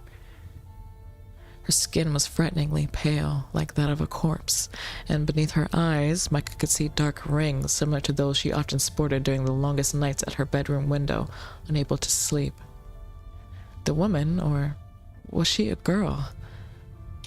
She had hair so fair it was almost white, which almost seemed to glow in the moon's light. Her hair was not worn in a shingen, in a chat, how do I say Sean, that? I think. I Siobhan? think it's Sean. Sean? Yeah. Her hair Look was it not up. worn in a Sean, but instead was I might be loose. wrong. Shenown? Oh, okay. Her hair was not worn in a shenown, but instead was loose and tumbled about her shoulders in waves, all disarrayed, in a manner which would have made Micah's mother swoon from the sheer impropriety of it all. The girl's appearance, but was she a girl, was striking, not only because of her indeterminable age, but because of her eyes, which were widely spaced and fringed with the most luxurious of lashes. The glazing is crazy. Her irises were not brown like Henny's, nor blue like Micah's. They were not green, nor hazel, nor gray, nor any other shades Micah had seen in her family's servants. And the attendants at the boutiques to which her mother took her, and the congregation at her local parish, her irises were instead bright red. So much they bordered on the visceral. These lovely irises were even redder than the blood which had steamed from Micah's face and seemed to be full of violence. The girl was a perfect stranger to Micah, but her eyes told more than the pleasant chit-chat ever could. She was not normal. Micah knew instinctively, as she gazed upon her, that she should keep her distance if she could, but this only made her, conversely, even more enchanted. She could not look away from her. It was as though her captor had placed her under a spell. That woman. Henny shifted back, her skirt shifting against the ground. She's the one I told you about, Micah. She's the one from the woods. She's the one who fought off those bandits. I thought what I saw was unbelievable, but now I know it wasn't a dream. She's real. She really is real. She killed all those men. She's a You're monster. getting into it, dude. Oh, a monster am I? Hey! Let's fucking go, Chad. Chad, let's fucking go. Chad, do you guys hear that? Chad, let's fucking go, dude. We've been waiting, Chad. That was so good. Okay, sorry. Go on. The woman's unnatural eyes narrowed and with a smile said, You cut me to the quick. You humans do. At least you Ooh. would, were I not so accustomed to it. Perhaps I bring it upon myself, given the usual manner in which I treat my guests, but you could at least try to be polite. Why, if it were not me, the both of you would be lying in the woods right now, mangled beyond recognition. So, you really were the one who saved us. I thought as much. Yours isn't a face anyone could forget in a hurry. Why, thank you. I will take that as a compliment. I am very striking, I know. Why did you save us, though? And how? I can't believe you brought us back here, wherever this is, on your own. You must have had help.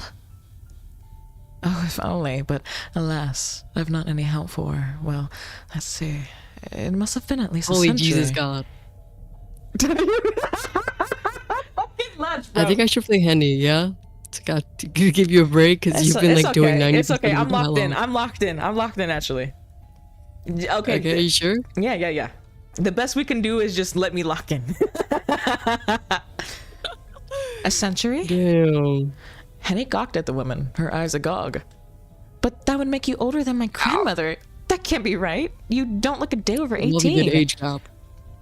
Oh, do you really think so? You're too kind. Ooh. Laughing softly, the woman extricated a key from her pocket, then inserted into the awaiting keyhole. Pause. Do the laugh, Venom. Do the laugh. I don't know if there's a laugh yet. Deftly, she turned No, it. she said she laughed softly. Deftly, she turned it, and deftly she stepped inside the cell, the hem of her dark cape dragging against the uneven stone floor. Once Ooh la inside the la. cell, she turned to close the door, then locked it anew. Oh no. There, that ought to do it. It would be horribly tedious if you tried to run from me. I would be able to catch you, of course, but I'd rather not bother with all of the fuss. With the door Oh my secured, God. the woman placed the key inside her pocket and turned to look at her prisoners.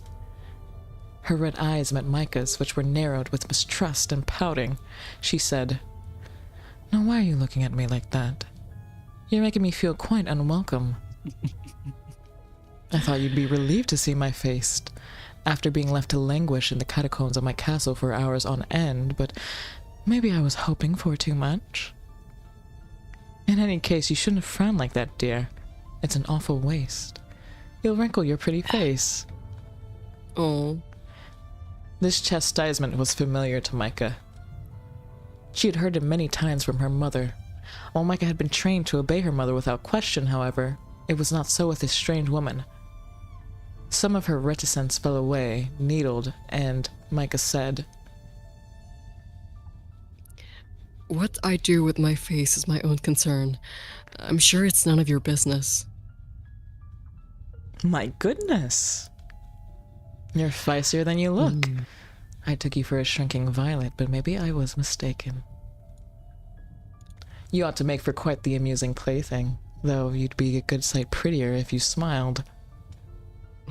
I can't say I blame you for being so surly, though. I never liked smiling on command either. That was been many, many years since anybody last tried to give me orders. Oh my god. It's fortunate nobody can tell me what to do now, at least. It came at quite the price, but... Oh, well, never mind that. Where are my manners? My name is Magdalena, but you might call me Lena. My family's name, meanwhile, Magdalena. is of no particular importance. They might have commanded some respect back in the day, but it is not so now.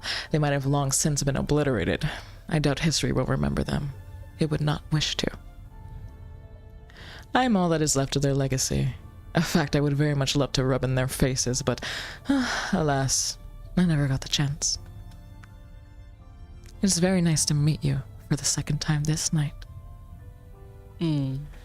So saying, Magdalena dropped a neat curtsy, taking hold of her cape in lieu of a skirt. But I'm afraid I will not be afforded much of a chance to properly know you. While I would relish the Why chance to not? speak to a couple of young maidens such as yourselves, I have designs for you beyond idle chatter. And... Oh, sorry, my voice is cracked. Oh my god. You're getting Yeah, nervous for the do vampire you- lady. I sure am, bruh. And what do you mean by that exactly? Only that now that I've brought you here, I cannot continue to let you live. You've already seen too much. What? I just can't decide which voice to do for Henny. I keep mixing What? it up. Oh my god. Henny stared Sorry. Henny stared at Magdalena, wide eyes, so full of fear the air swelled with it. Magdalena. What do you mean? What I said. Do try to keep up, dear. It's awfully tedious having to explain myself down to the finer details. Yeah. But I said, Lush, what the fuck was that? No! Keep going. I'm just hyping you up, dude. bro, you're making me lose focus a little bit. sorry. I was just hyping you up, seriously. You said meow. Yeah. But I suppose you have the right to know the bare minimum, prisoners though you may be. I would hate to keep you in suspense, and at this point it doesn't matter how much you know. You won't be able to tell anybody what you might have learned here. You'll not be venturing forth beyond the walls of my castle ever again. Magdalena smiled, her lips lifting in a wicked grin, not so very unlike that of the Joker in Henny's pack of cards. Though Magdalena's face was white, her lips were red, much like her eyes. They stood out in her milky face, like a rose blooming despite the winter's chill. Or else, Micah thought with a shudder, freshly spilt blood. You must understand, I am not a normal woman. No human can hope to best me when it comes to a competition of sheer strength, as the bandits who were pursuing you soon discovered. It didn't take me more than a few seconds to dispatch them. The fight they put up was so pathetic, it honestly makes me wonder why they even bothered. If they'd any respect for my time, they would have slit their own throats with daggers and saved me the trouble. You humans can be awfully thoughtless. But if they had done that, I wouldn't have been able to bring the leader of their little group back to my castle. He was in a bad way, and I was obliged to introduce myself to him before bestowing upon you similar honors. I must really apologize for making you wait. Magdalena dropped another curtsy, as an elegant lady might, but it smacked of insincerity. How many men and women had Magdalena brought to her castle, and how many has she summarily tortured?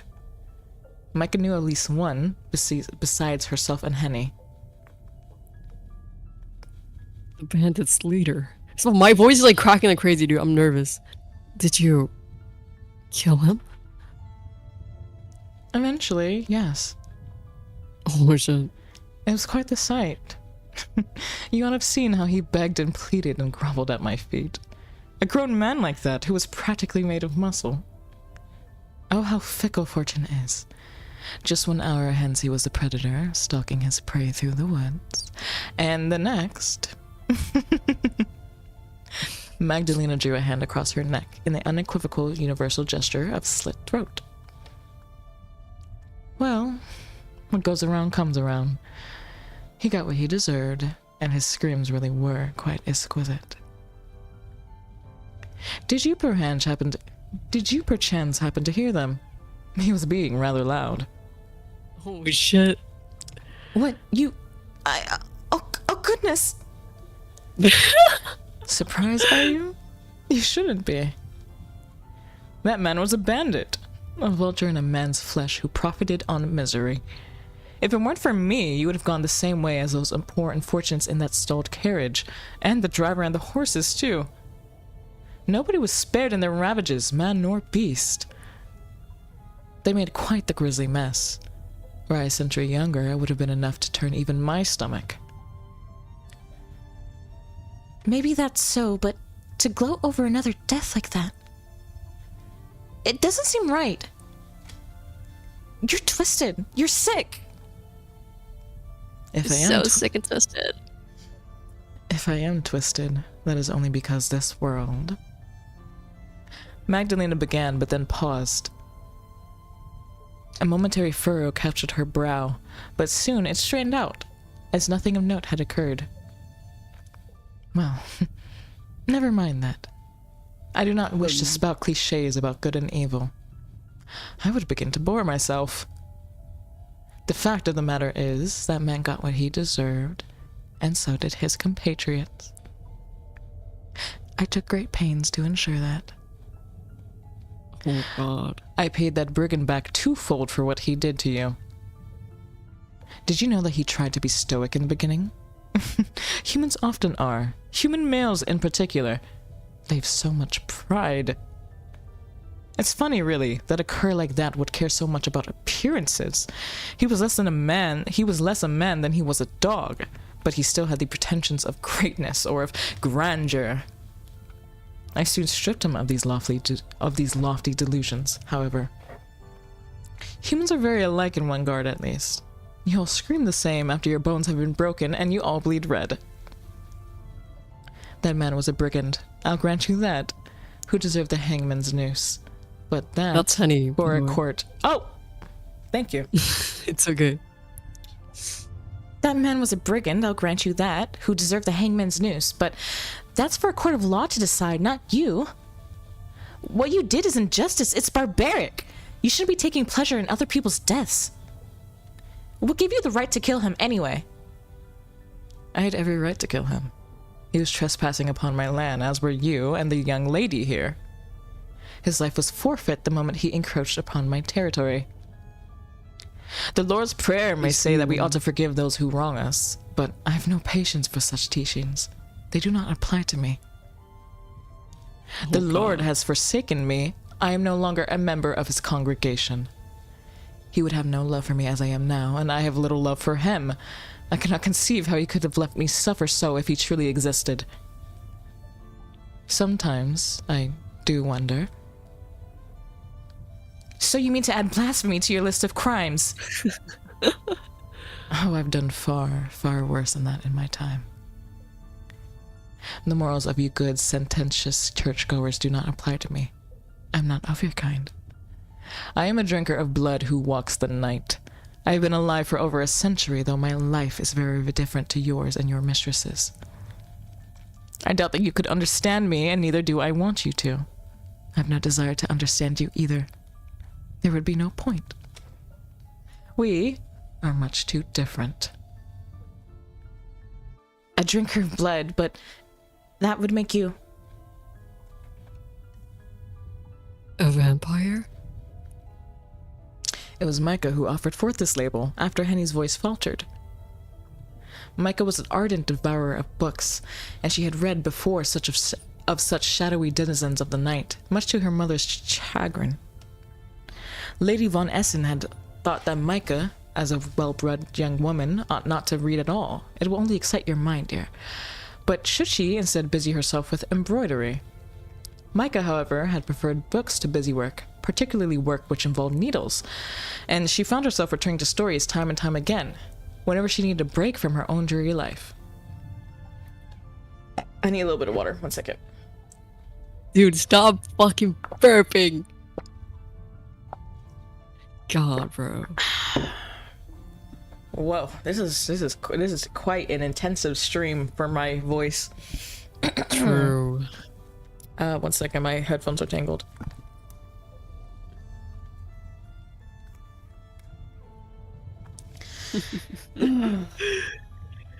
Are you good? Mm-hmm.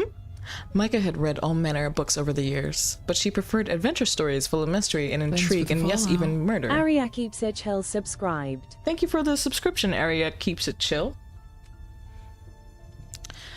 Micah knew from her reading that vampires were nocturnal creatures, often aristocratic, who shunned the sunlight, dwelt in ruinous castles, and supped upon the lifeblood of fair maidens. Yes, Micah thought in an oddly detached manner, that did make sense. She had sensed that there was something strange about Magdalena when their eyes had first met. Magdalena really must have been a vampire. It all made sense, at least it would have, had Micah been a heroine in one of her novels. But life, Micah reminded herself, was not akin to a story. Micah might have consumed books like a starving man, but she had sense to know that the words written within the pages of adventure stories were skeins of fiction. Vampires ought to have remained within the realms of make-believe.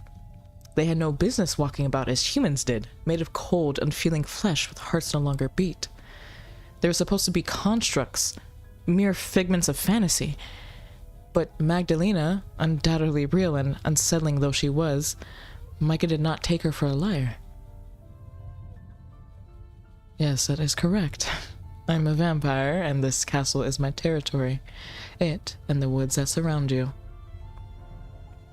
You wandered into my domain, you hopeless little lambs, while on the run from those awful bandits. I know none of this is your fault, and I've no quibbles with you. I'm not blaming you for what occurred tonight. There! See, things happen, I don't really have context. There! See how fair I am? I'm too nice by half, too nice for my own good, cause. You've been awfully surly with me, the both of you, but I've only ever been polite. I would even let you go if I could. Dispatching of brigands is one thing, but I take no pleasure in harming young ladies.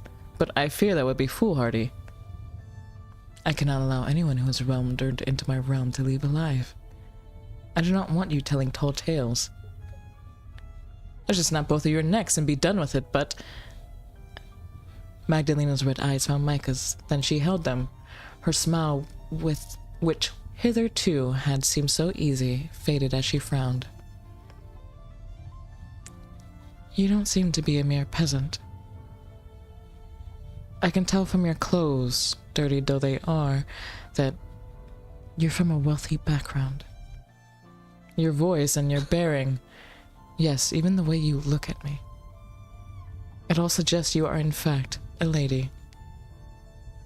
Would I be so correct in that assessment? Why do you ask? It would be problematic for me if I were to dispatch a woman of the renown. I would not want your disappearance to catch the attention of men in high places. If they were to send out a search party into these woods, it's not wholly impossible that they would stumble upon my home.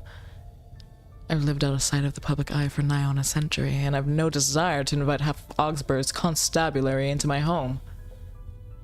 The idea is incredibly unpleasant. Magdalena pulled a face, as a small child might when confronted with a plate of food they did not much care for. If you really are a lady, I might do well to exercise some caution.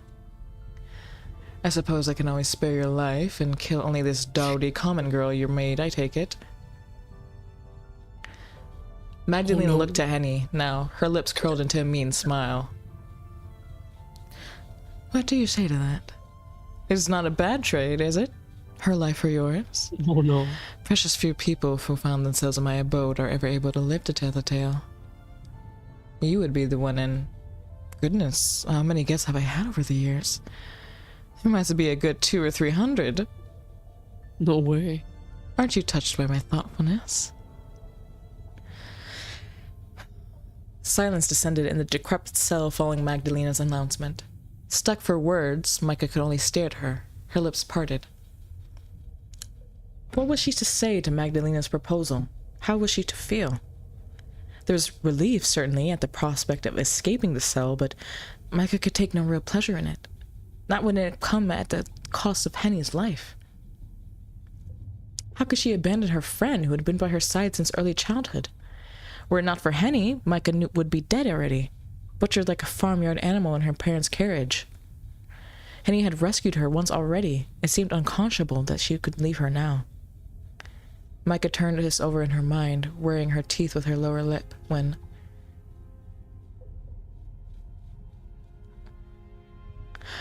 This is made kind of bad. I can't lie, this is made kind of bad. Dude. Well, if my life's all you're after... Henny reached out, taking Micah's hands between her own, then said, Oh my god. What else is there to think about? It sounds like a fine suggestion to me. Don't you agree, Micah? What? Micah stared into Henny's round, soft face, her eyes vast and uncomprehending. Surely you don't mean that. You're not alright with this. Are you, Henny? Well, it'd be alive. I said I was jumping up and down for joy at the prospect of being eaten by a vampire. Henny's smile wavered, though she tried to maintain a brave face. But if it's what I've got to do to save your life, Micah, I'll do it. I do love you, after all. Oh my god, dude. I'm not going to let you get hurt. Henny tried to sound brave, but Micah could hear how her voice trembled all the same. Could feel, too, how Henny's hands shook. Henny, like her, had heard the screams of the bandits' leaders as they echoed through the halls. Though neither woman had seen his final moments, they knew from his cries that his demise must have been barbarous. Micah could not allow Henny to suffer for her sake. She could not allow her to die. Micah knew Henny only wished the best for her, but... No. Micah spoke up, her voice surprisingly cool given the wild fluctuations of her heart within her breast. I won't allow that to happen. It wouldn't be right. If one of us must remain here, then it ought to be me. What? No, you can't mean that, Micah. Surely you jest. No, I'm not. You know I have a terrible sense of humor, Henny. I hardly ever tell jokes. I don't have enough levity in me for them. I'm being serious. You've always looked out for me ever since I was small. Not that I always listened to you. Don't you remember when I stole the keys to the mausoleum in my insufferable curiosity and crept inside? But of course I remember. You dragged me in after you despite my warnings, and it went about as badly as expected, too. Didn't it just... Faintly, Micah smiled, dire though her situation was, happy to share this memory with Henny. For all she knew, it might as well have been her very last chance to reminisce with her maid like this. Micah knew not what the future held, but... Lady Von Essen was in such an awful mood when she found out. It was quite frightening. I'd never seen anything like it. Oh yes, she was fearfully cross. It's a wonder fire didn't come out of her nostrils. I recall that she struck you, and then, when I tried to argue on your behalf, she struck me too. Oh, no way. She struck me so hard my ears still ring from it sometimes. God, yes. Poor Hen. I felt awful about it all the time. Really, I did. I didn't care about my punishment. God knows I deserved it. But you've done nothing wrong. You've been perfectly reasonable about the whole thing. If I'd listened to you, we could have avoided the furor. How do you pronounce that? Furor? Furor? I think it's furor, yeah? I don't fucking know. Altogether. But I was too reckless. I ignored your wishes. But when you tried to protect me... I ignored your wishes. But you still tried to protect me. You jumped to my defense just like a knight. And you were slapped silly for your troubles. It was horribly unfair. I've dragged you into all sorts of messes before, and you've always come to my defense. You've been a wonderful friend to me throughout the years, but I can't keep relying upon you. I don't want to take advantage of your kindness. But Micah, I like it when you rely on me.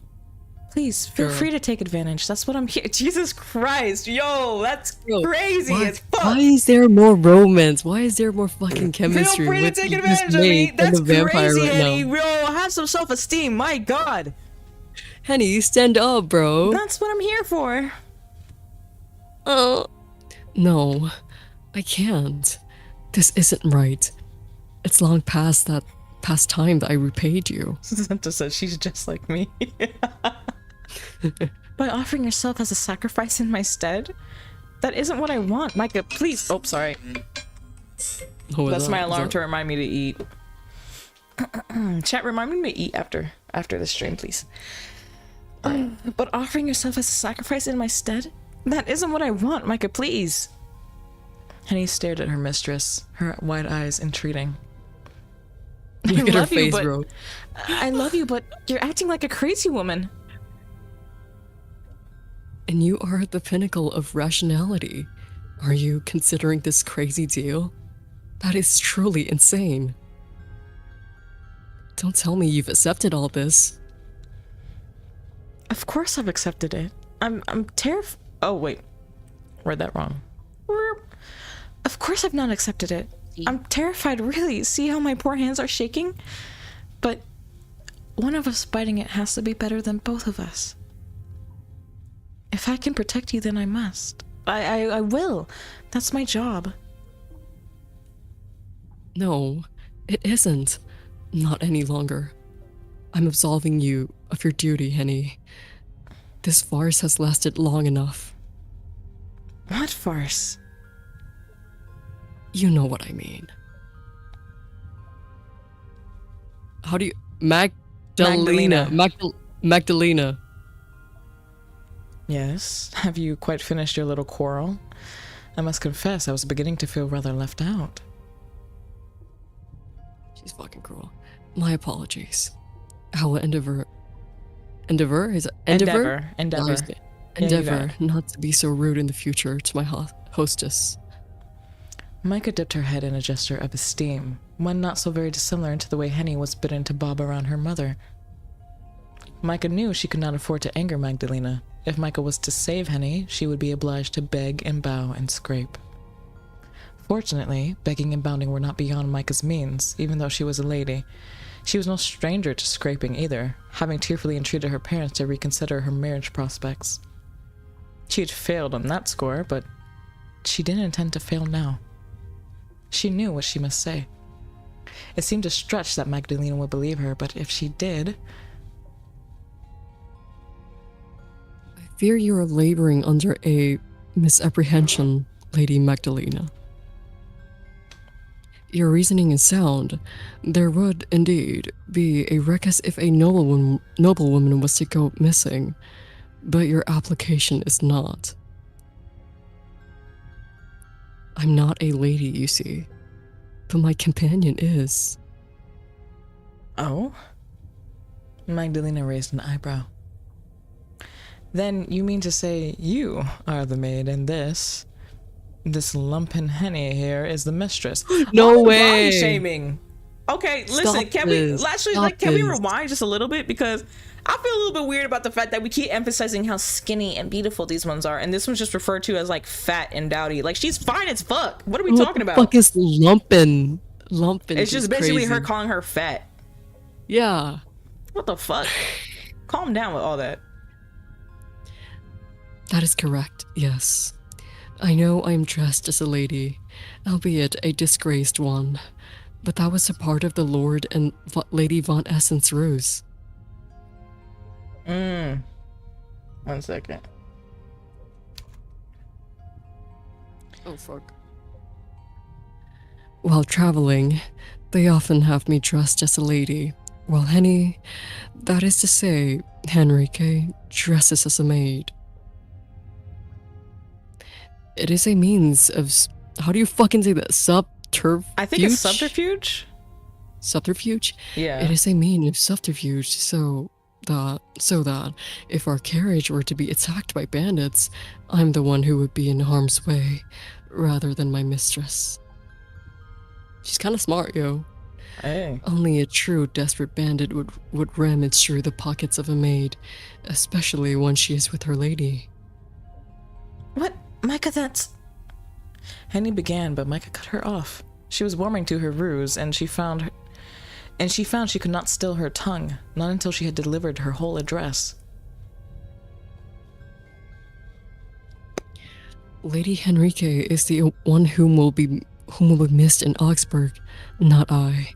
She has a fiancé waiting for her, you know, and he is a very important man. If she doesn't arrive before the dawning of the next day, he will be certain to send out a search party for her. You wouldn't want that, would you? Pause. I just thought about something too. Historically, weren't like the noble women more plump anyway? Because that was like a sign of wealth that you could afford to eat well. Yeah. Like that is true, Rubenesque. yeah. I don't know what exact time period it was where that stopped being a thing, but I might have my history off a little bit. But anyway. Magdalena pondered Micah's tall tale for a few moments, one gloved hand resting upon her hip. As she thought, Micah stared at her, compelling her through sheer force of will to accept her tale at face value. Micah knew her story was patently unbelievable, but she needed to convince a whole jury. She only needed to convince Magdalena. As an age seemed to pass, during which nobody spoke until... Oh, very well. If that is how it is, then I suppose I have no choice. You may leave my abode, Lady Henrique. Here, Magdalena dropped another effusive curtsy. If that is indeed your real name. I will grant you the chance to reunite with your fiancé in Augsburg, who must be awaiting you with no shortage of anticipation. Who wouldn't, after all, wish to dote upon a maiden as fair and fine as yourself? You just call her fucking lumpin', bro. Can't decide, bro. You fake as fuck. Your surprisingly Right? well-spoken maid, however, will be forbidden to remain by my side. Do we have a deal? Yes. I would do anything to ensure Lady Henrique's safety. Oh, most assuredly. You would not consent to acting as a decoy on her behalf if you didn't care. What a wonderful friendship you women have. It's quite special, really, particularly given the disparity in your social statuses. Now come along, Lady Henrique. It was lovely to make your acquaintance, but now I fear I must cut our meeting short. Let me escort you to the front door. It's the least I can do for a woman of your lofty status. Girl. What? Micah, no! Henny cried, but in vain. Magdalena was soon upon her, her pale fingers winding tight around her wrist. Micah, please stop this! Tell her the truth! I'm sorry, but... Abashed, Micah dropped her gaze to the stone floor. Though she had given her life for Henny's sake, she found she could not meet her friend's gaze as she was dragged bodily from her cell. The hurt in Henny's countenance and the betrayal stung far too much. This is how it has to be. Says who? I was willing to go along with this woman's plan, but you scuppered it up. I don't understand you at all, Micah. Why would you tell such tissues of lies for little old me? Magdalena, please. Henny stared at Magdalena, all while trying and failing to dig her heels into the stone floor of her cell. Surely you can't believe my mistress. It's obvious she's lying. There's no way she isn't a lady, not with her fancy proper way of talking. She's far, far more genteel than I could ever dream of being. Her manners are certainly more polished than your own, yes, but perhaps this comes from years of servitude. You could stand to learn a thing or two from your maid, Lady Henrique. Your fiancé won't think much of you as you are now, I'm afraid. Why, you're speaking almost like a fishwife. What? Now come along, let us not argue. You will give me a headache. But, Micah, I can't leave her. Let me go! Henny cried anew, skirming now, but Magdalena's hold upon her did not loosen. If anything, it seemed to grow stronger, to such a degree that Henny screamed. Ow! Henny's cries echoed through the cell, more unbearable than those of the bandit leaders during his final moments. Oh my Magdalena God. had not made Henny bleed, at least, but she was gripping her wrist so tightly Micah feared she might snap it. Henny, who was short and dumpy, excuse me? I don't like this writer, bro. What is with these words describing Henny, bro? I just don't like the way we doing that. I just don't like the way we doing that. could put up little in way of a fight. The poor maid was quite helpless before her. There was nothing which could be done, not any longer. Henny would have to leave, while Micah would remain incarcerated in this dreary cell, all alone. This was what Micah had wanted. When she had spun her frankly untenable story, so why, then, did she feel so guilty? Let go of me! Let go, I say, Micah, please! Henny continued to protest, but Magdalena remained insensible to her cries. Oh god. The door of the cell was closed once more with a metallic clang, and Micah was left upon the ground, pale-faced, trembling, and all alone. Yeah. Forced to marry a man she doesn't love, Micah despairs in her future. When she and her family fall a foul bandits deep in the woods. Fall a foul bandits. Something like that. With the help of her maid, Henny, Micah is able to escape. Micah. Henny. Okay. Micah.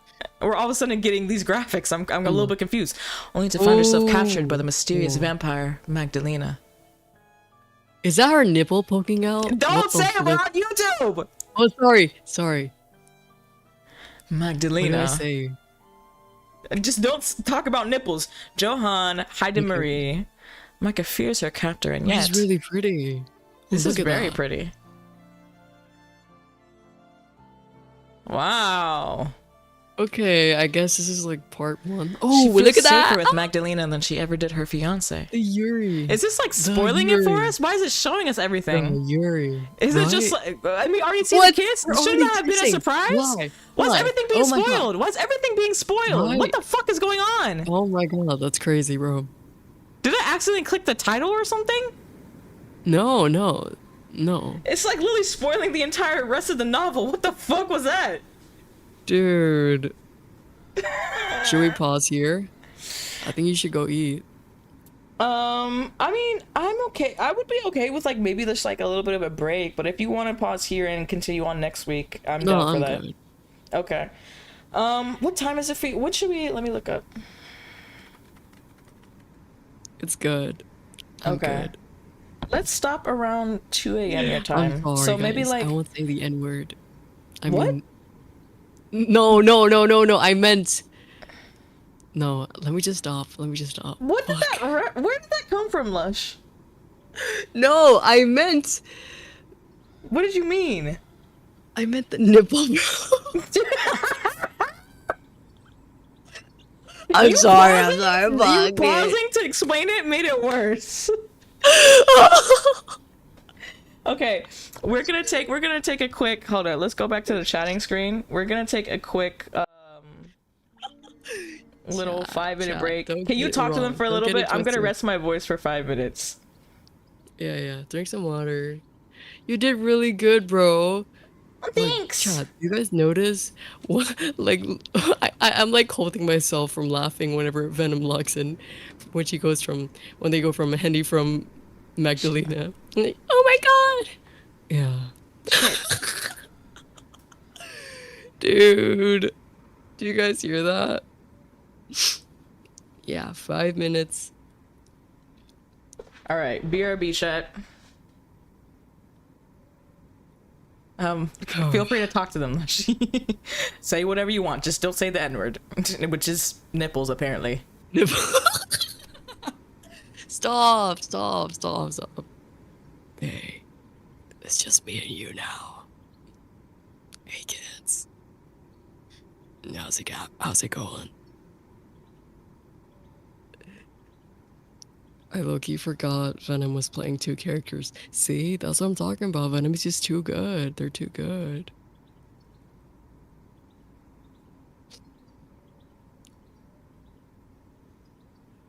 Anyways, what's up, guys? I should drink some water too. Let me go get some water real quick. I'll be right back.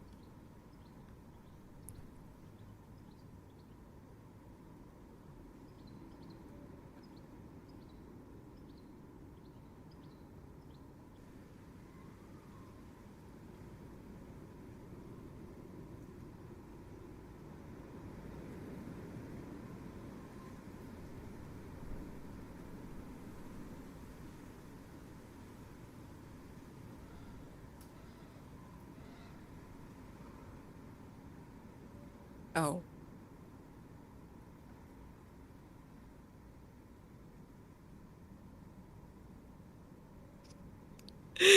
thought Lush was about to hit a Shane Dawson 2012, but we talking about cherries.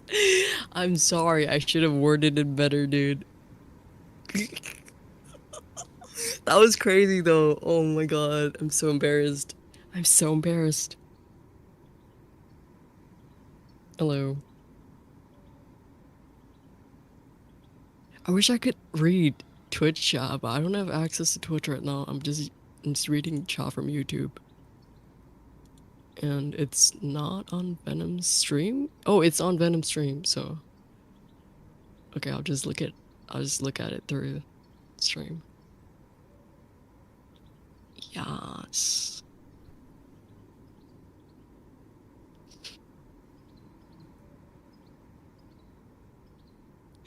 Yeah. Shane Dawson 2012 is wild. I know. Actually insane, bro.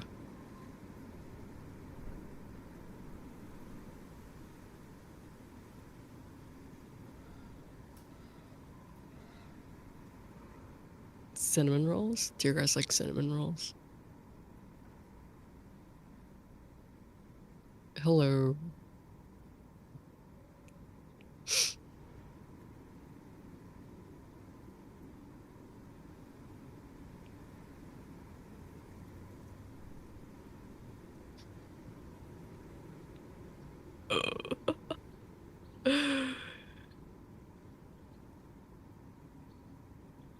Are you guys enjoying this so far? Go eat too. I already ate. It's okay. Thank you for reminding me though. I will eat later again. I eat like 5 meals a day, dude. You don't even understand.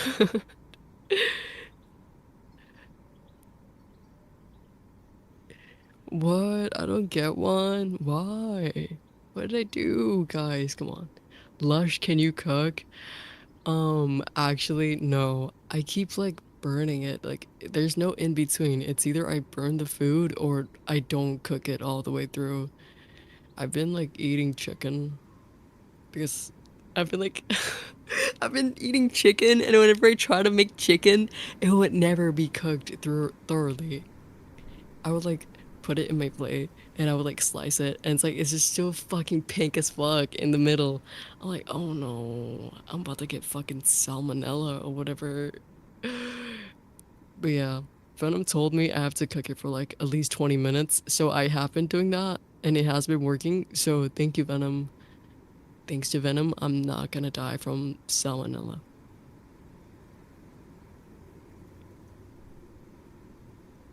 Enjoying you guys? Yes. The game, however?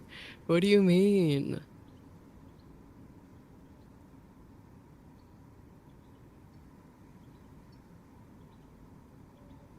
Yeah.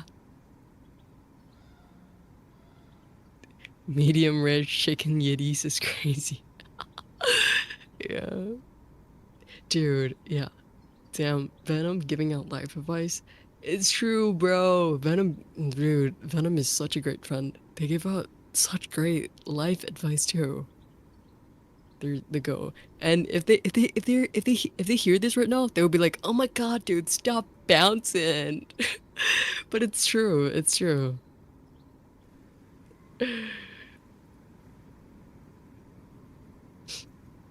How thick was the chicken that you were cooking it raw? It was it was it was like, I think you called it like the Maryland. I think that's what you call the part. I would just cook it like 3 minutes on each side, because from outside it would start to get brown and I thought it'd be done.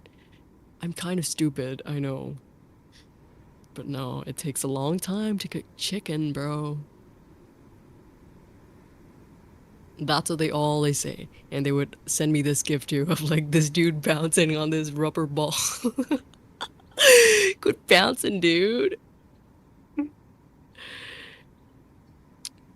YT chat gets ignored mostly. Is that true?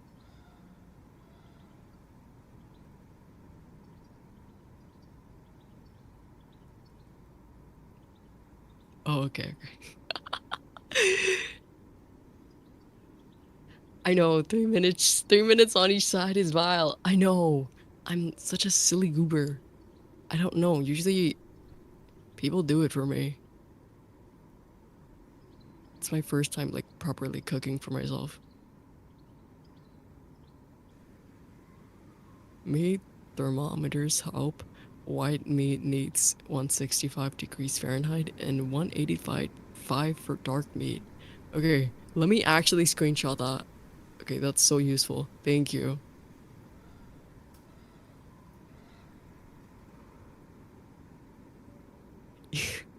Yeah, YouTube is the ghetto. Didn't say this out loud. Oh, sorry. Dude, why are you guys beefing? Stop it. Even if I don't say it out loud, you guys are on chat. I mean, you guys are on the stream, bro. Silly. People cook for you. Who does? I mean, my mom and stuff. No, I'd be cooking for my mom, actually. Or like... Okay, let me not say. Let me not go on.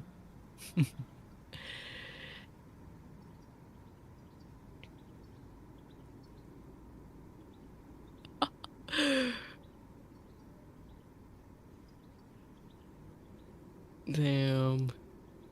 YouTube chat and Twitch chat beefing is crazy. I did not think this would be the case. We're getting bullied again. Wait, how many people are on Twitch chat right now? Twitch chat? How many people are there right now?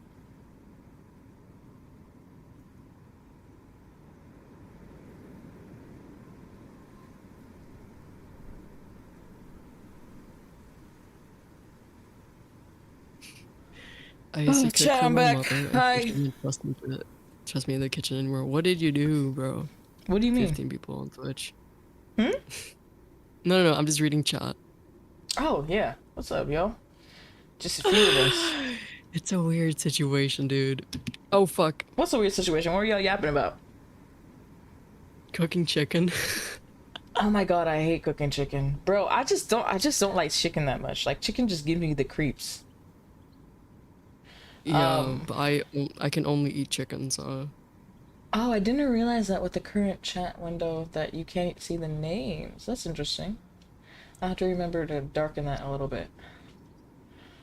Don't make me infiltrate Twitch. I mean, I want you guys to move to Twitch because eventually I'm going to stop streaming to YouTube. Also, Why? because a lot of the people, Isn't honestly, I YouTube can't lie to you. A great? lot of the people on YouTube, the way they, some people, I feel like not everybody is 18 and over. And so. But it's not like you're doing anything inappropriate. Yeah, but it's just, it makes for a little bit of a weird environment for the other adults trying to chat. So usually the adults are on Twitch. That is true, yeah. Yeah. Please don't. Yeah, come on. What were like y'all talking YouTube about while I content. left? You were talking about cooking chicken. What else? Was that it?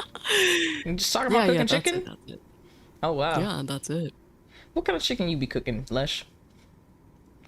I showed you the other day. Oh yeah, you did. I'm not. It did look pretty good. You said some. Oh wait, what did you? I don't even want to say what was wrong with your chicken that you ended up telling me. You can say it. I did tell them it was raw. The uncooked chicken. Yes, it was like raw. Oh my god, I literally would never eat chicken again if I accidentally bit into raw chicken. I think I would never eat chicken again.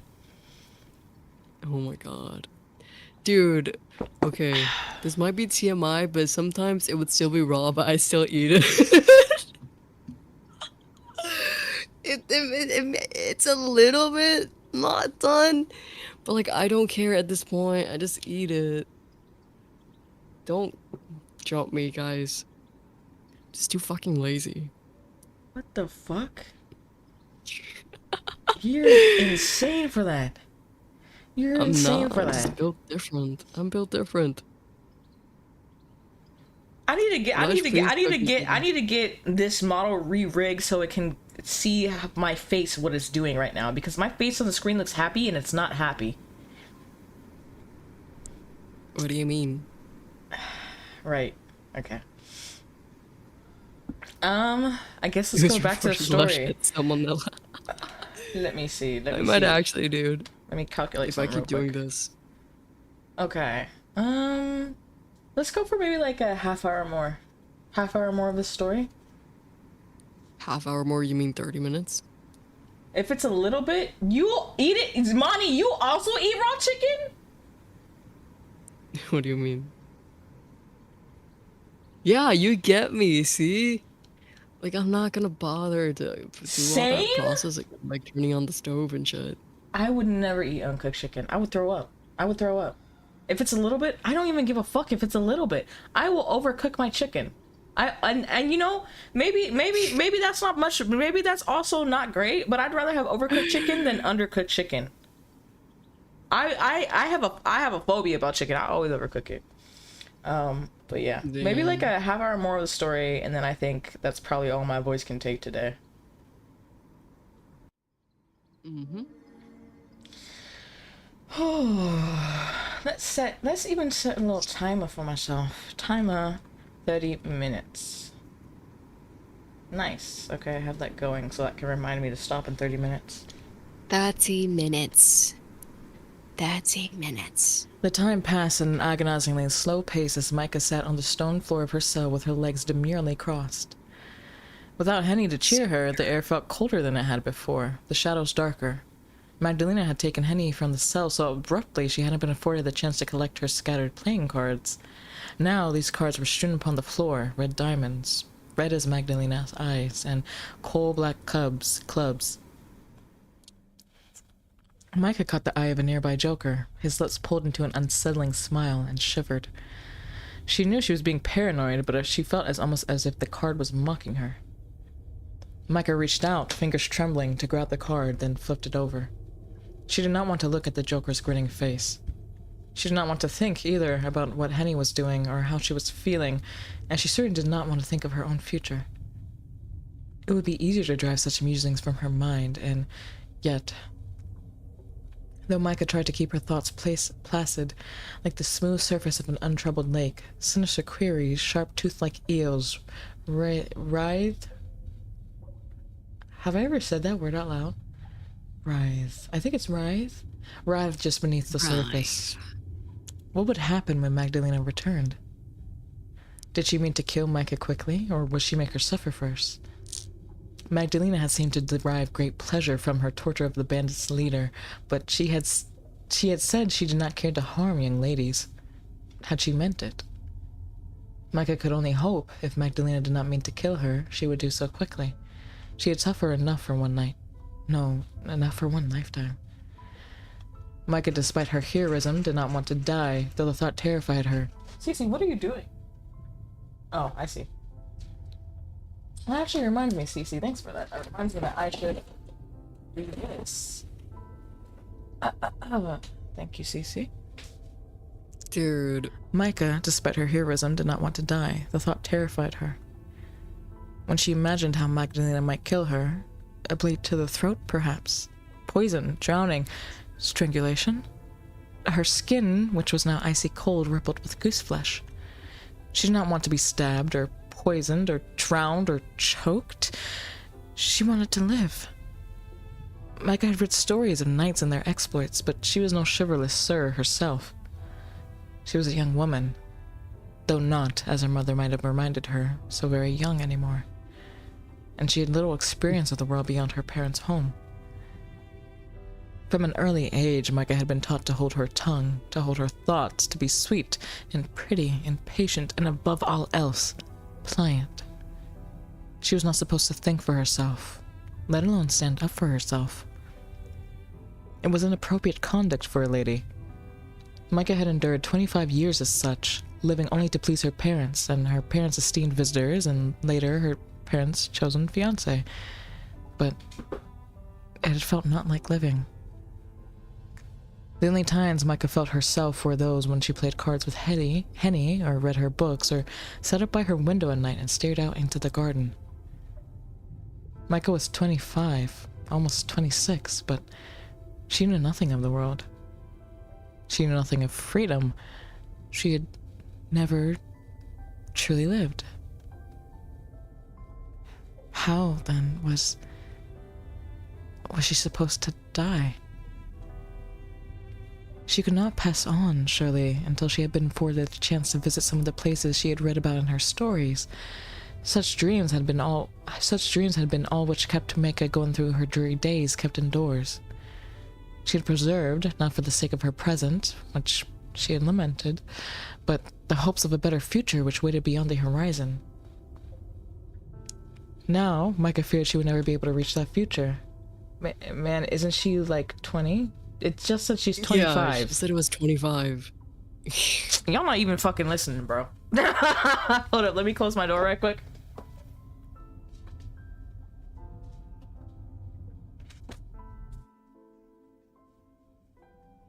Hello. It was somebody in YouTube chat. Somebody in YouTube chat said, isn't she like 20? Yeah, exactly. I'm like, it just said she's 26. No, Micah feared like she would super never young. be able to reach that future. Yeah. Her life was to be curtailed before it could truly begin. She would never see any of the world now. Paris and Venice and Rome would remain a mystery to her. Exotic settings for stories and nothing more. She had been born trapped, and now she would die. The only difference was it was no longer her parents entrapping her, but a monster. Had her 20 years thus far been a story, Micah thought bitterly, it would have been a hopelessly dull one full of waiting, but precious little doing. Waiting to live. Waiting to die. Was there any difference between these two states, really, when all was said and done? That's you. There's no point in crying about it. Micah muttered this under her breath in the dark for her own peace of mind. There's no guarantee I would have been allowed to live even if Magdalena did set me free. I would have to return to her Garhard. Oops, sorry. Wait. And we would be wed. And we would wed. Then I would spend the rest of my days trapped in this house. I would go from being a, what is that word? Cloistered? Cloistered? Oop. I would go from being a cloistered daughter to a closeted wife. Closeted wife, sorry. Well, I think that might be Closeted true wife. too. Is that any better? Really? In Micah's eyes, it would have been nothing more but another form of imprisonment. Walter had the money to travel anywhere, but whether he would be willing to expend these funds on little jaunts for his housebound, bored wife... Wait, what the fuck? Was doubtful. Perhaps it was better this way. Micah had no life, she knew, waiting for her beyond the walls of Magdalena's castle. She had never been allowed to live as she wanted. That being the case, she might as well die. She had nothing left to lose. The minutes passed by, each more intolerable than the last, until Micah was alerted by the sound of footsteps. The iron door which partitioned the cell from the hall opened with a scraping squeal. The once more Magdalena entered Micah's cell. Though Magdalena had left an unwilling Henny in tow, she was now alone. Henny had gone. Well, well, aren't you a sight for sore eyes? How fare you, my dear captive? I do apologize for the wait. Oh, never mind about me. What about Henny? Did you set her free? Goodness me, your loyalty towards your lady is most profound. I was certain you would be inquiring as to your own fate, but no, you only seem to care for her. You really ought to worry about yourself more given the circumstances.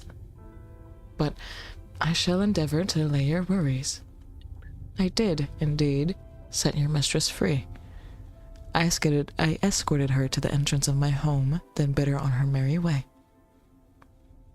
Why do you ask? Do you not trust me? You've done little to deserve it, given the way you've treated Henny and I. But oh, I'm so glad to hear it. I only hope that Henny will be alright on her own. That remains to be seen.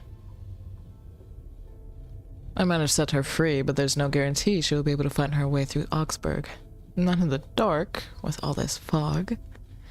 These woods are dense, and the paths are not clearly signposted. It would come as no surprise if she were to find herself lost or at the mercy of wild animals. This forest is teeming with wolves. Did you know that? Wolves? Oh yes, this forest is just as much their territory as it is mine. They often come out at night to hunt. One second. Bandits aren't the only thing fair ladies have to watch out for. But if your lady friend is resourceful and luck is on her side, she should emerge from this trial unscathed. Let us hope for that. Let's hope that she'll be alright, shall we? Micah said nothing to this, but instead dropped her gaze, her irises fixed upon her knee.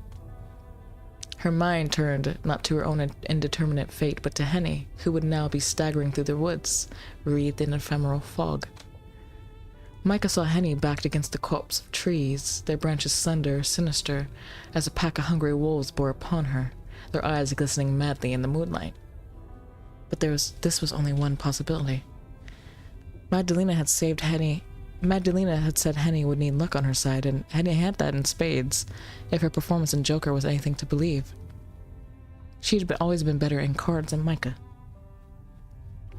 Now, enough about Lady Henrique. She is no longer my captive, and as such is of little interest to me. I would far rather speak to you. To me? Yes, indeed. I have designs on you, my loyal little serving girl. I do hope you'll make yourself useful during your stay. Designs? Then, you mean... Micah pressed her fingers to the base of her throat. She could feel her pulse beating beneath the surface of her cool skin, as erratic as a rabbit's caught in a snare. Do you wish to drain me of my blood? Do you want me to drain you of your blood? Magdalena tittered. How very eager you are. It's not that. Do not misunderstand. I wish only, if you mean to kill me, that you would do it so quickly. I've grown sick of waiting. Oh, yes, that look in your eyes is delectable. It may be even more so than your blood. You're so very defiant, but what is this I spy? You appear to be shaking. My poor little Micah. That's because of the cold. And not because of your fright. I was able to protect my dear friend. I've nothing to be afraid now. Then you care nothing for your own life. I've never been afforded a life. You may take it as you wish. You wouldn't be the only one. Ah, yes. That is fate, or so I've heard, of being a servant. You poor, poor dear. Magdalena's red eyes softened, and for a moment Micah wondered whether or not she could see a trace of sympathy upon her captor's fair face. It lasted only a second, however, before it faded. Well, whoa, what was that voice? That was good, what do you mean? Well, I hate to be the bearer of bad news, but I'm afraid I can't comply with your request. For the moment, that is. I will drain your blood in due course, but I've no desire to do it now. The bandits I've encountered earlier were more of a satisfactory meal. I'm so glutted I do not think I could drink another drop of blood. Then You mean to draw this farce out longer? Still? I'll draw it out for as long as I wish until I'm sufficiently thirsty. There seems little sense in overindulging. I'm sure that your blood would taste sweeter than a bandit's, but that only makes it more imperative that I save you until I truly want you. Though it was Micah's death that Magdalena spoke of, there seemed something sultry, seductive even, in the way she stressed her words. Micah, who was unused to being wanted, found the blood pooling beneath her cheeks despite the chill which clung to her. How would it feel when Magdalena brought her lips to her neck? Would it hurt? She supposed she would feel a prickling sensation as Magdalena's teeth sank into her flesh, and then... Now, won't you come with me? You'll catch your death of cold staying inside this dreary cell, and then you'll be of no use to anybody. If I am to enjoy you properly, I would prefer to do so while your body is still warm. What? Micah looked at Magdalena, her blue eyes uncomprehending. Are you really letting me go? In a manner of speaking, yes. Though I'll only be transporting you from one prison to another. As your hostess, I don't believe that these quarters are made wholly appropriate for a long-term stay, especially not for a fair maiden such as yourself. You will be in my abode for several days, yet, I fear, until I have further need of you. Until then, I would like you to live in some measure of comfort. How unexpected. I didn't know you were so gracious. I can be. I have hidden depths, much like the forest that surrounds my humble abode. I do so I hate to see you shiver so, and your skin is so pale, my poor dear. You and I could almost be sisters. No way, dude. White skin may be fitting for us vampires, but it isn't so for maidens, not even the fairest in all the land. Now please, follow me. I doubt you have any real wish to stay here, languishing, unless you mean to make a further martyr of yourself. No. Micah bit her lower lip. She was loath to accept kindness from Magdalena, but she did raise a fair point. It was cold in her cell, and miserable alongside it. If she remained there overnight, it did not seem impossible that the blood in her veins might really freeze. Micah had already given up on her own life, but she did not want to die as a stray dog, racked with shivers. If that's what you want of me, then I've no reason to refuse. How very biddable you are. The words which come from your mouth might be stubborn, but it seems you've experience when it comes to following orders. Of course I do. I'm a maid, like I said. Yes, you did. That would explain your servility. Part of me was hoping you might refuse, so that I would be bidden to carry you. Oh, But shit. this is fine too. It spares me the effort. Shall we? Please, lead the way. Alright, YouTube chat, calm down a little bit. What's going on? What's going on? They're just freaking about various things. Micah dropped Magdalena a curtsy this time, taking her dirtied skirts between her fingers, the pads of which had turned pink from the cold. Magdalena smiled at this display. For a prisoner, you're awfully cheeky.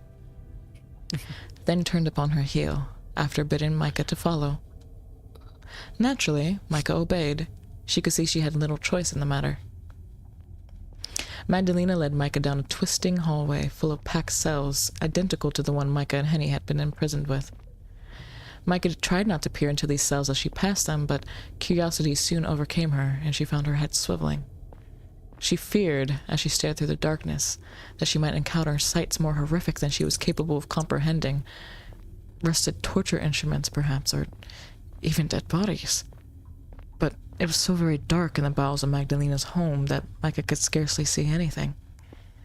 Not even the moonlight, which spilled intermittently through the barred windows, could fully illuminate the sprawling prison complex. This, Micah supposed, tearing her eyes away from one of the cells as she passed it, was probably a good thing. She had witnessed enough horrors for one night. Magdalena eventually brought Micah to the foot of a staircase, which led up from her subterranean cells. Careful. Magdalena cautioned Micah before they began their ascent. These steps are steep and slippery, too. If you fall, you may break your neck. Had Micah been less nervous, she might have laughed to hear her jailer fuss over her so. A broken neck didn't seem so cruel a fate when compared to Magdalena's designs upon her. Perhaps it would be quicker to die thus, rather than leaving her blood drained. Oh, you're getting ads? Okay, we'll pause. What do you think so far, Venom? Well, at least we're starting to pick up. Yeah. I'm just thinking, like, why couldn't they wait until morning to release Henny so that at least she wouldn't have to deal with the wolves? Right, like, why is this all happening all in one night? Like, what is even the hour at this point? Right. Wouldn't it be, like, morning already? Since I would imagine the carriage being attacked would be, like, late at night, maybe, like, 8 o'clock? Yeah, it seems like it should be morning, but I guess not. Yeah. Are since they ads done waited for you so guys on long. Twitch?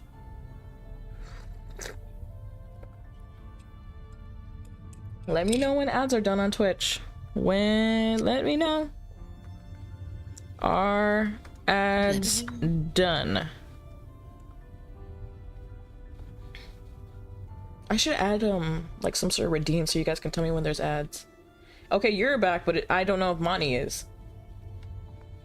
I ain't had any. Well, you're subscribed, Zenta.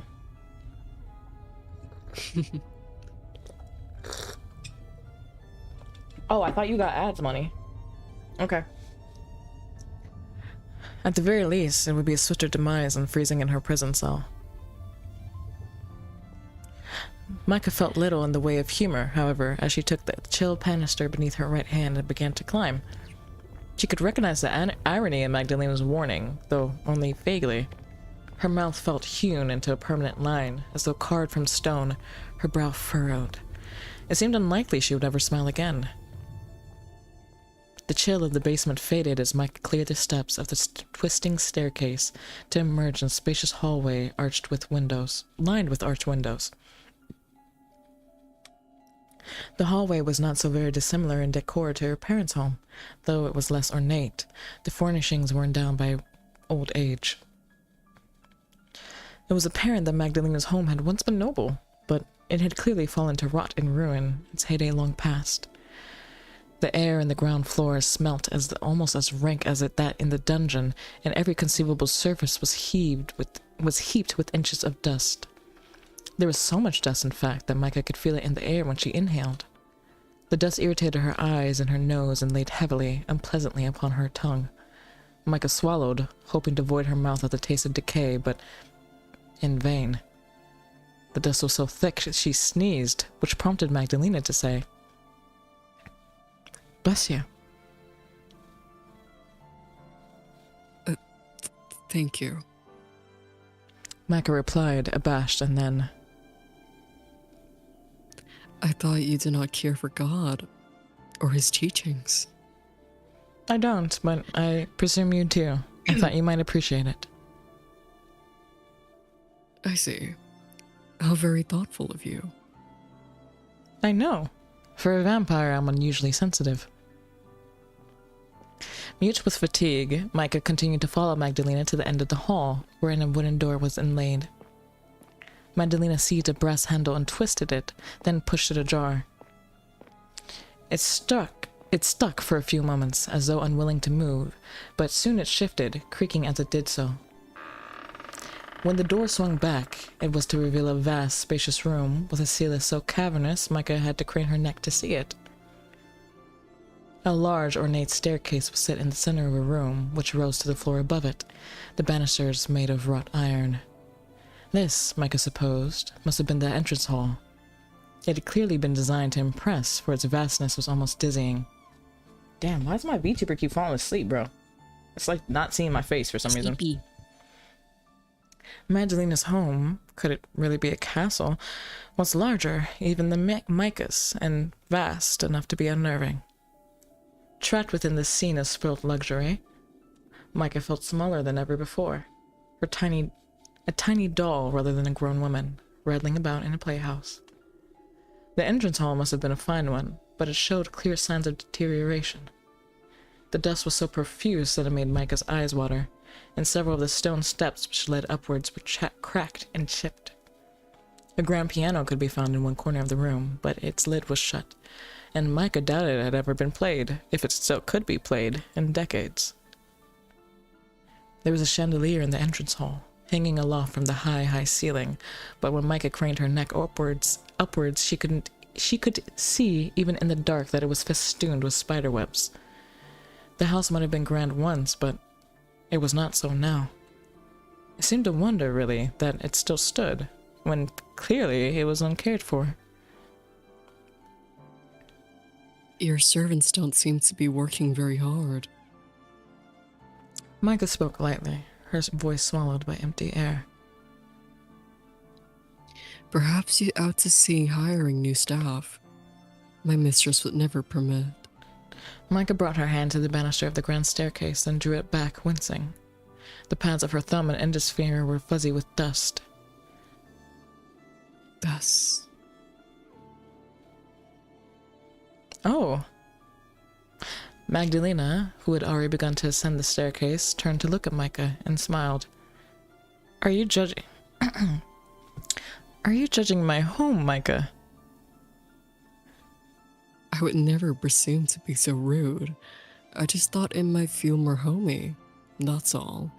If it were less Less of a pile? A pile? That's my line. Less of a pile? Well, I guess Magdalena laughed, so that was good cue. You are quite right, of course, to judge. Please, judge away to your heart's content. I've never been a fan of this place myself. Its scale is too grandiose even for my liking.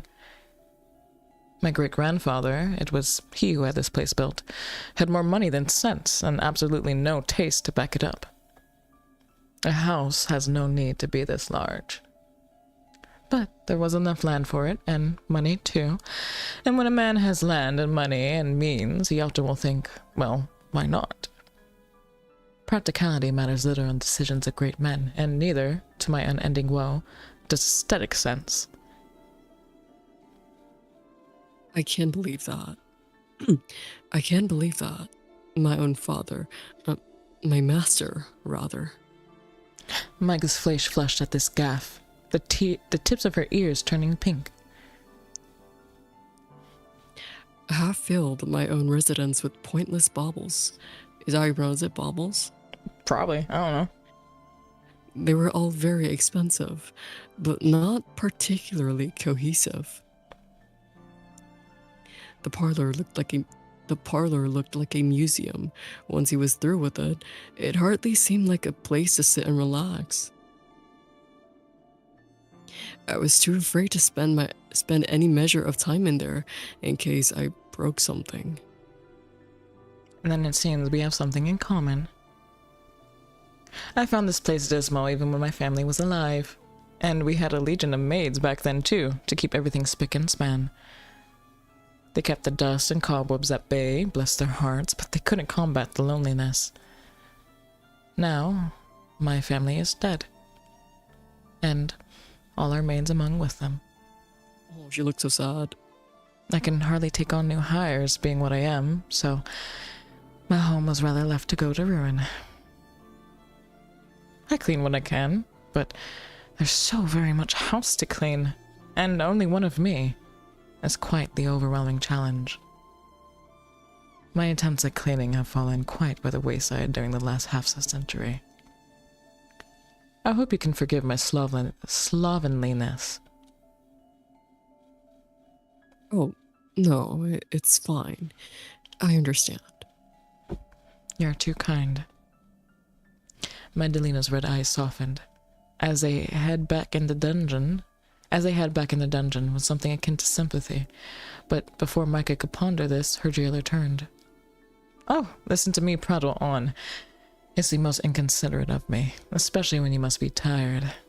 Let us make haste to your room.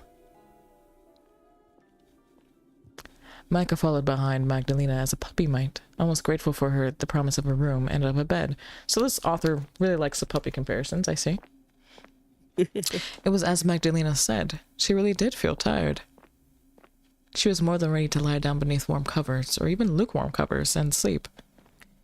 Anything would have been better than the stone floor upon which she had been lying. Micah yawned, her eyes blossoming with tears anew, while pressing her right hand, fingertips specked with dust, instinctively to her mouth. Oh, that was a scream. I don't know if you guys saw that. Oh, wait, is my mic picking up? Oh, why is it so quiet? Oh. But half asleep though she was, Micah's senses weren't alert enough for her to detect a sudden noise. There came through the yawning gulf of the entrance hall a sound not so dissimilar to that of Micah had heard in the dungeon. It was a scream, or was it? Micah was unsure. This scream was fainter than one she had detected in the dungeon, and seemed to emit not from the ground under which the cells lay, but above her head. Was there another person concealed in Magdalena's abode? Somebody other than herself? Was it another captive, kept separate from the rest? Was it Henny? Magdalena. Why is my mic not... Magdalena. Lena, Lena, please. please. Lena. That's Oh. me. Oh shit, sorry. Lena, please. Magdalena is quite the mouthful. I would rather you use a nickname, as you did with your mistress. Micah wished to contest this. Her relationship with Magdalena wasn't close enough to allow the use of nicknames, but she felt too tired to engage in an argument. What did matter, really, how she addressed Magdalena, when she soon will be dead. Lena, then. What was that noise I just heard? What noise? You didn't hear that? Micah stared at Magdalena, her expression one of patent disbelief. It wasn't very loud, I'll grant you, but it was unmistakable. I swear, it sounded just like a scream. A scream? Magdalena pondered, one hand beneath her chin. Such sounds are not unheard of in my abode, when I'm attending to a prisoner, that is. Micah shivered. But there is nobody here now except me and you. Nobody living, at least. Then, it's not the imprisoned bandit? Certainly not. He will never make a peep again. I made sure of that with my own two hands. It would be hard for him to speak with half his throat torn out, you see. Oh. Micah pressed a hand to her own throat, as if to check its integrity, and as she did so, she choked. The air was so thick with dust, it was hard to breathe. Now, dear, worry not. It was not your mistress who screamed thus, if that is what you are wondering. I am a woman of my word, and I promise I let her go. She's quite, well, she's not necessarily all right, but she is away from me, and there is the possibility that she might live to see another dawn. Then, who screamed? What was that sound? It must have been your imagination. You've overexerted yourself after this night's events. Anybody would be exhausted in your situation. Gaslighting, Queen. It didn't feel like a dream, though. No. Magdalena shrugged in a manner which did not quite seem in keeping with her aristocratic bearing. I suppose it must have been the wind, then. It is very draughty in here. Is that all? That's all it could have been, unless you mean to suggest that the dead can speak. Magdalena's red eyes bore into Micah's so intense, Micah feared they would consume her. Unsettled, Micah glanced away. No, I wasn't suggesting that. Good. I know it's expected for women to lose their minds at the drop of a hat, but I've grown quite sick of being regarded as the weaker sex. I'm pleased to see you're doing your level best not to let us down. Why, you haven't even swooned once, which is more than most men can say when I bring them here. It's really quite commendable. You might swoon, though, from a lack of sleep, if we continue to tarry. Let us be off, or shall we never make it to our destination? Micah nodded, then followed along behind her hostess anew. She could no longer hear the scream, but its memory haunted her all the same. That cry she heard, though briefly, had not sounded like a breeze, regardless of what Magdalena said. Micah was certain that sound had belonged to a person, but why would Magdalena lie about such a thing? It was impossible to say. Here we are. Ooh. Home, sweet home. So? Magdalena looked at Micah, an amused smile playing about her lips. What do you think? Micah examined the room mutely, her hands folded at her front. The chamber Magdalena had brought her to was dark, lit only by a pair of candles on either side of the bed. Micah could see, despite the darkness, that it was every bit as derelict as the rest of Magdalena's home. However, and even if she hadn't been able to see it, she would have been able to smell it. The air was fusty, as though it had been left to circulate inside the room for years upon end, which it most likely had. Every surface, meanwhile, was covered in dust. The sheets upon the bed, though neatly made, were holy with age and with insects, as the carpet upon the floor. It was a sad room, which had been ignorant of human occupation for years, but it was still a superior set of lodgings to those in which Micah had awoken. At least this room had a bed, a four-poster one, no less, like the one at Micah's home, with a mattress and sheets upon which Micah could rest her weary limbs. The bedchamber had a wardrobe too, though Micah possessed nothing to store in it, save for the tattered clothes upon her own back. There was a writing desk upon which lay a basin for washing, and a chamber pot for more delicate business underneath. This pot was, thankfully, far cleaner than the one Micah had found in the dungeon, so white and spotless she imagined it unused.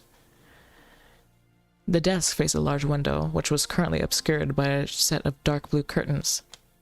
Micah could not see beyond this window, though she doubted she would have been afforded much of a view even if she had drawn the curtains back. It was very late, after all. It was not as cold in this room as it was in the underground cells, but it wasn't quite warm either. The wind crept through fine cracks in the aged windows to toy with the reddish-orange flames of the lit 2 candles, to toy, too, with Micah's hair and the hem of her dress. She shivered. Do you not have a tongue in your head? Magdalena needled Micah, who had yet to speak. Don't tell me you've come over all shy. I brought you to this room solely that you might sleep. I have no wicked designs on your innocence, regardless of how pretty you are. I only want your blood, not your body. Are you sure? I beg your pardon. I beg your pardon? Maya said, are we also gonna expect the small dust in the air and the grain of the wood too? My fucking god. Guys, they're trying to build ambiance. Micah blinked at Magdalena, uncomprehending. What designs are you speaking of? You cannot tell? I'm sure I have no idea. None whatsoever. None at all.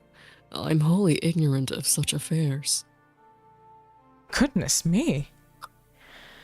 Magdalena rolled her red eyes upwards to the ceiling, which seemed to sag beneath its own weight. I can't tell whether you're being dense on purpose or whether you really are that innocent. Did your mother never teach you what men and women do in chambers such as this? Oh. My mother did not, no. She thought such topics beneath her. That was my governess' job. Although, I don't think that I would have cared to do much of anything in a chamber like this one. It smells like a grave. It probably does. How do people actually say that? Yeah.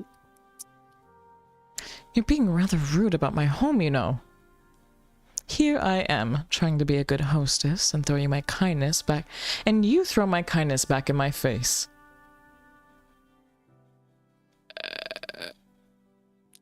I know you don't like your home much either. You told me. She's clocking her. Touche. I did try to pick out one of the pleasanter rooms for you, but there are so very many of them, and it's difficult to keep abreast of them all. I rarely have visitors over, and when I do, they all get thrown into the dungeon. There seemed little point, therefore, in keeping these rooms spick and span. I hope you can forgive all the dust and general disuse. Oh, I've more to take issue with it. I've more to take issue with than. I've more to take issue with than that. Yes, I suppose you do. You must have quite the bone to pick with me. Maybe I do. But not right now. I'm too tired. Yes, you do look it. Your face is frightfully pale. I think a good night's sleep is what the doctor ordered, provided you are able to rest, that is. That would be nice. But Micah let her fingers trail along the brocaded covers of the bed, her expression pensive. what did you mean earlier when you said you no designs in my innocence? Dear me, I thought you were joking. But I can see you're in no fit state for it. I don't tell jokes. I've little to laugh about. And you have seen even less to laugh about now, you poor dear. Magdalena cleared her throat. I meant only to say that I would not do unto you as a man might, regardless of our surroundings. I've no nefarious intentions. Of that you can be assured. Micah thought of her governess's explanation of sex and of Walter's expectations come their wedding night and flushed. If the sudden rush of blood beneath her cheeks enticed Magdalena in any way, she did not show it, though her fingers did twitch in their tight, constricting gloves. I don't understand. I know what men and women do behind closed doors, but how do two women set about something similar? It's not possible. You think so? I know so. My governess explained everything to me in great detail. When one wishes to make a baby, well, two Thanks for women the sub, you cannot little do that. subby bitch. Is that a Zenta has soundboard? subbed for 3 months. That's an alert that somebody subscribed. Thanks, Zenta, Oh for my God. continuing your subscription. I appreciate it. There would be no sense to it. Are they getting straight to the point? Oh my god. And you think people ought to do things only because they make sense. That is quite narrow-minded of you. But people are often uneducated in such affairs, both in my time and your own. In some ways, the world has changed a great deal, yet in others, well, never mind. I can see I'm only confusing you. You're so very innocent, it hurts. Perhaps it is to be expected, though. Ladies ought to know nothing of such things. They are born and bred to be ignorant. What? Micah had not understood the full implication of what Magdalena's previous lament, but she understood well enough what she meant by this. Why would you call me that? I already told you I'm not a lady. I Am Lady Henrique's faithful servant? Yes, you did say this. And that's true. She is the lady, not I. You did labor that point quite intensely, yes, back in the South. You were so fervent about it, you almost had me fooled. At least you would have. If you weren't such a terrible actress. What? Oh, don't what me. It's quite tiresome. Did you think I would fail to notice all your fancy turns of phrase? Your vocabulary is that of a well-to-do young madame, not a maid, not even a lady's maid. You wear that sumptuous dress of yours easily, dirty though it is, and your bearing is definitely regal. You could never hope to pass as a common serving girl, not in a month of Sundays. I'm not that stupid. Then... Micah sank down on the bed, which creaked beneath her, as if in warning. Her palms were pressed to the mattress to support their weight, which all of a sudden felt excessive, and her heart was pounding like a drum. You knew. You knew I was lying from the very beginning. Indeed, I did, and it was very obvious. I can tell you have no practice in deceit, Micah. You're much too sweet for it. But if you knew I was lying, why did you agree to let Henny go? Oh. That's you. Oh, that's my line. Herr Gerhardt wouldn't lift a finger to aid Henny if she disappeared, but he will surely come looking for me. Oh, that's my... Oh, shit. I didn't mean to say it like that. Herr Gerhardt. Is that the name of your fiancé? Yes, it is. And you don't refer to him by his Christian name? That is... Dear me, you mustn't be very close to the man. Why, you make him sound like a stranger. Do you truly wish to marry him? I hadn't any choice. My parents... Ah, yes. It was silly of me to ask. That is always how it goes, isn't it? And what of your fiancé? Does he know you well enough to try and rescue you? I think he might. He... Micah swallowed, tasting dust on her tongue. He's an important businessman. He takes exacting care over his investments, or so I've heard. I imagine it would be the same for me, too. Dang, she does an investment. Investment. I'm in Von Essen, after all. There would be a lot of prestige in wedding me. So, that is how he regards you. As a profitable purchase. I cannot say. After all, I hardly know him and therefore cannot judge how he sees you. Does that sum it up? It is. Not entirely inaccurate, no. What a woeful state of affairs this is. It sounds like you would be wretched whether you are in my home or out of it, particularly if the latter would entail being by this Herr Gerhardt's side. Perhaps I did you a favor by bringing you here.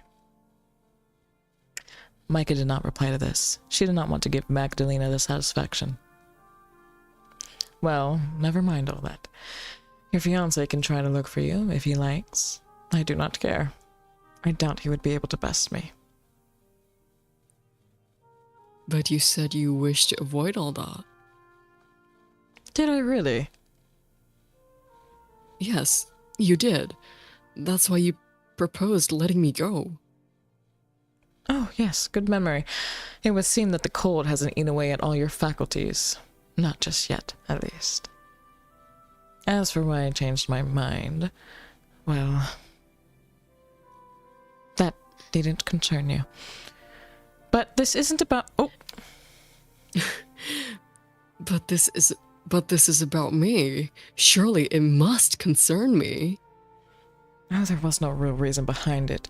It was nothing more than an act of whimsy on my behalf. If you truly want to know why I went along with your chicanery, then...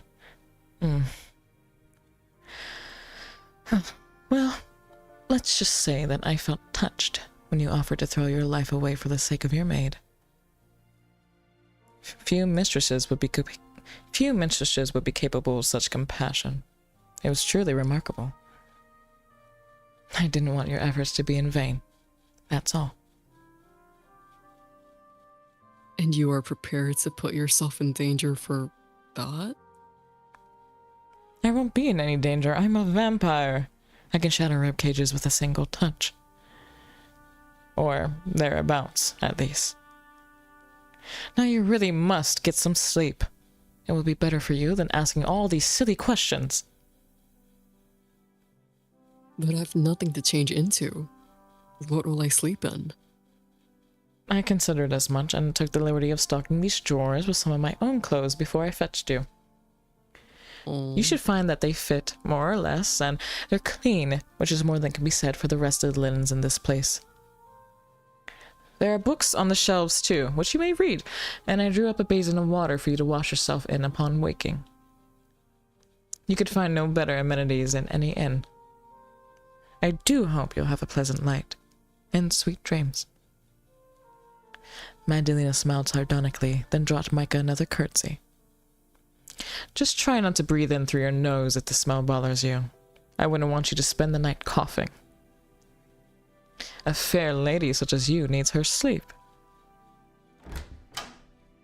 Laughing to herself. I'm like half fake laughing and half real laughing at my own laugh. Magdalena straightened and then turned. She departed, her long cloak trailing against the age-spotted carpet, and shut the door behind her. Micah waited until she heard Magdalena's footsteps fade, then rose once more to her feet. She crossed the room, her legs trembling, and seized the doorknob between her fingers, but it stubbornly refused to budge. The door was locked. Well, of course it is. What did I expect? Defeated, Micah returned to the bed. Weary from all that happened, she collapsed upon it, her loose hair strewn in spirals across the sheets. Micah stared up at the ceiling, which was drenched in darkness, and softly muttered, What am I going to do now?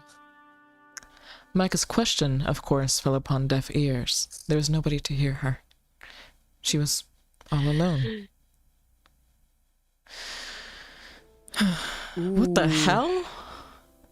Man, why they make them hard, bro? Micah tossed and turned uneasily in the night in a bed which smelled of disuse and decay. The bed was more comfortable than the cell where she had been held. I gotta move past this screen. I gotta move past the screen. Okay, yes, the room sucks. Act 2. All right, we're gonna end it there, chat. Yeah, let's end it there. Dust and decay. Oh my god, dude. All right, how do I? Let's exit. Save. Quit. Let me switch to the chatting screen before I press quit. All right, chat. How do we like that stream today? It did drag on a little bit, I know, but it is an interesting story. I am very interested to see what happens next. I think they were just trying to like set the stage, you know? For sure. Man, did Venom even set that timer? I did, and then it didn't notify me, and that was disappointing. Oh my god, I didn't expect them to get straight to the point. I was kind of confused actually what they were talking about, the designs, like designs. Yeah, designs. What? Like I guess that's like an old-fashioned word or something. Yeah, I don't know. What'd you think of it, Lush? I liked it. But it was really Hang on a long. second. Venom, can you like shut up? What just happened? Because somebody really likes me. Genta Oh, just gifted 5 memberships. thank you, Dude, Zenta. You always show can't. out. I really appreciate it, Zenta. Thank you so much for the I gifted can't with subs. your freaking What? soundboards. I didn't even say what I might do for things today. I mean, it's the end of the stream. I guess I could bark 5 times like I normally would do. Yeah, do it. I'm going to figure out a way. Can I deafen you? I'm gonna. Here's Are what I'm you gonna do. fucking serious? Don't be a fucking pussy, bro. I'm muted in the Discord call. Oh my god, this bitch, this dude, bro. All right, great. Hey. Did they really deafen me? Oh my god, did you really deafen me? No Yeah, freaking way. motherfucker. I'll just go on stream. I think it should be over by now, shouldn't it? The delay shouldn't be that bad. No way. Let's see. Okay, stay here for a moment. I'm gonna try to figure out somebody we can raid on Twitch while we wrap up the convo. But yeah, that was a cool story. I mean, you're a little bit more into like the actual Yuri media and games than me, Lush. How did you like that? Have you played other games and can you compare it? I don't usually play like Yuri games, but usually like Yuri stuff, they just get straight into the point. So I feel this was kind of long, like especially when they were describing the atmosphere. I think it was a little bit too excessive. But Yeah, it was a little. It was really dragging a mind. little bit. They was dragging it a little bit. Dragging on my nuts. Yeah, Mountain Balls was Okay. in pain. But yeah, that was our first Yuri lunchtime. I hope you guys enjoy it. We're gonna try and do this on Fridays if we're both able. It is the middle of the night for Lush, so everybody shout out Lush for staying up late to do this with me. I appreciate it. Sir. It's really nice to see our models together. I think it's so We're cute. so cute together. We're both purple. I love it. Oh my god! Stop! Are you mocking me? Are you No, mocking me? Yes, no, you that are. had nothing to do with you. That's really what I say. Okay, well, it's not my fault that she also just happened to be goofy. So I was not making it about you. What? Oh my Just god. straight up tripping on my balls. Nom, nom, nom, nom, nom, nom, nom, nom. All right, chat. I'm gonna send you guys off. If you're on Twitch, stay for a little bit. I'm gonna have you guys raid Doobie, who's playing Red Dead Wait, do you have, like, Redemption. 91 viewers on Twitch right now? Oh yeah, total. Well, not on Twitch, but like on all the platforms. So there's Oh, okay, YouTube, okay. Twitch, and then there's Twitter. But Crazy, yeah, bro. Almost let me 100 start people this watching. raid. Guys, please opt into that raid. I want to look cool and look like I have a bunch of people to raid people with. Please opt into that Yeah, raid. yeah. Please opt into that raid. If you're on Twitch, please opt into that raid. Make me look cool, please. Please. All right. I won't send you off right away. We'll say goodnight to you guys. Do we want to do like some sort of special ASMR goodnight? Sure, if you want to. I don't know what to say though. Just say goodnight or something. Or oh wait, it's goodnight for you. This is the middle of the day for people. I forgot what hour it was for me. Oh shit. I'm so used to saying goodnight at the end of The the middle stream. of the day for you, yeah? Have a good day, everybody. Is that a soundboard or did you just do that? I just said that. What the fuck? What? How did you do that? Did you just get really close to your mic? Yeah. Okay, say it quick so I can raid them. Have a good day, everybody. Say it. Yeah. Have a good day, everybody. Okay, all right. Thanks, Bye-bye. Lush.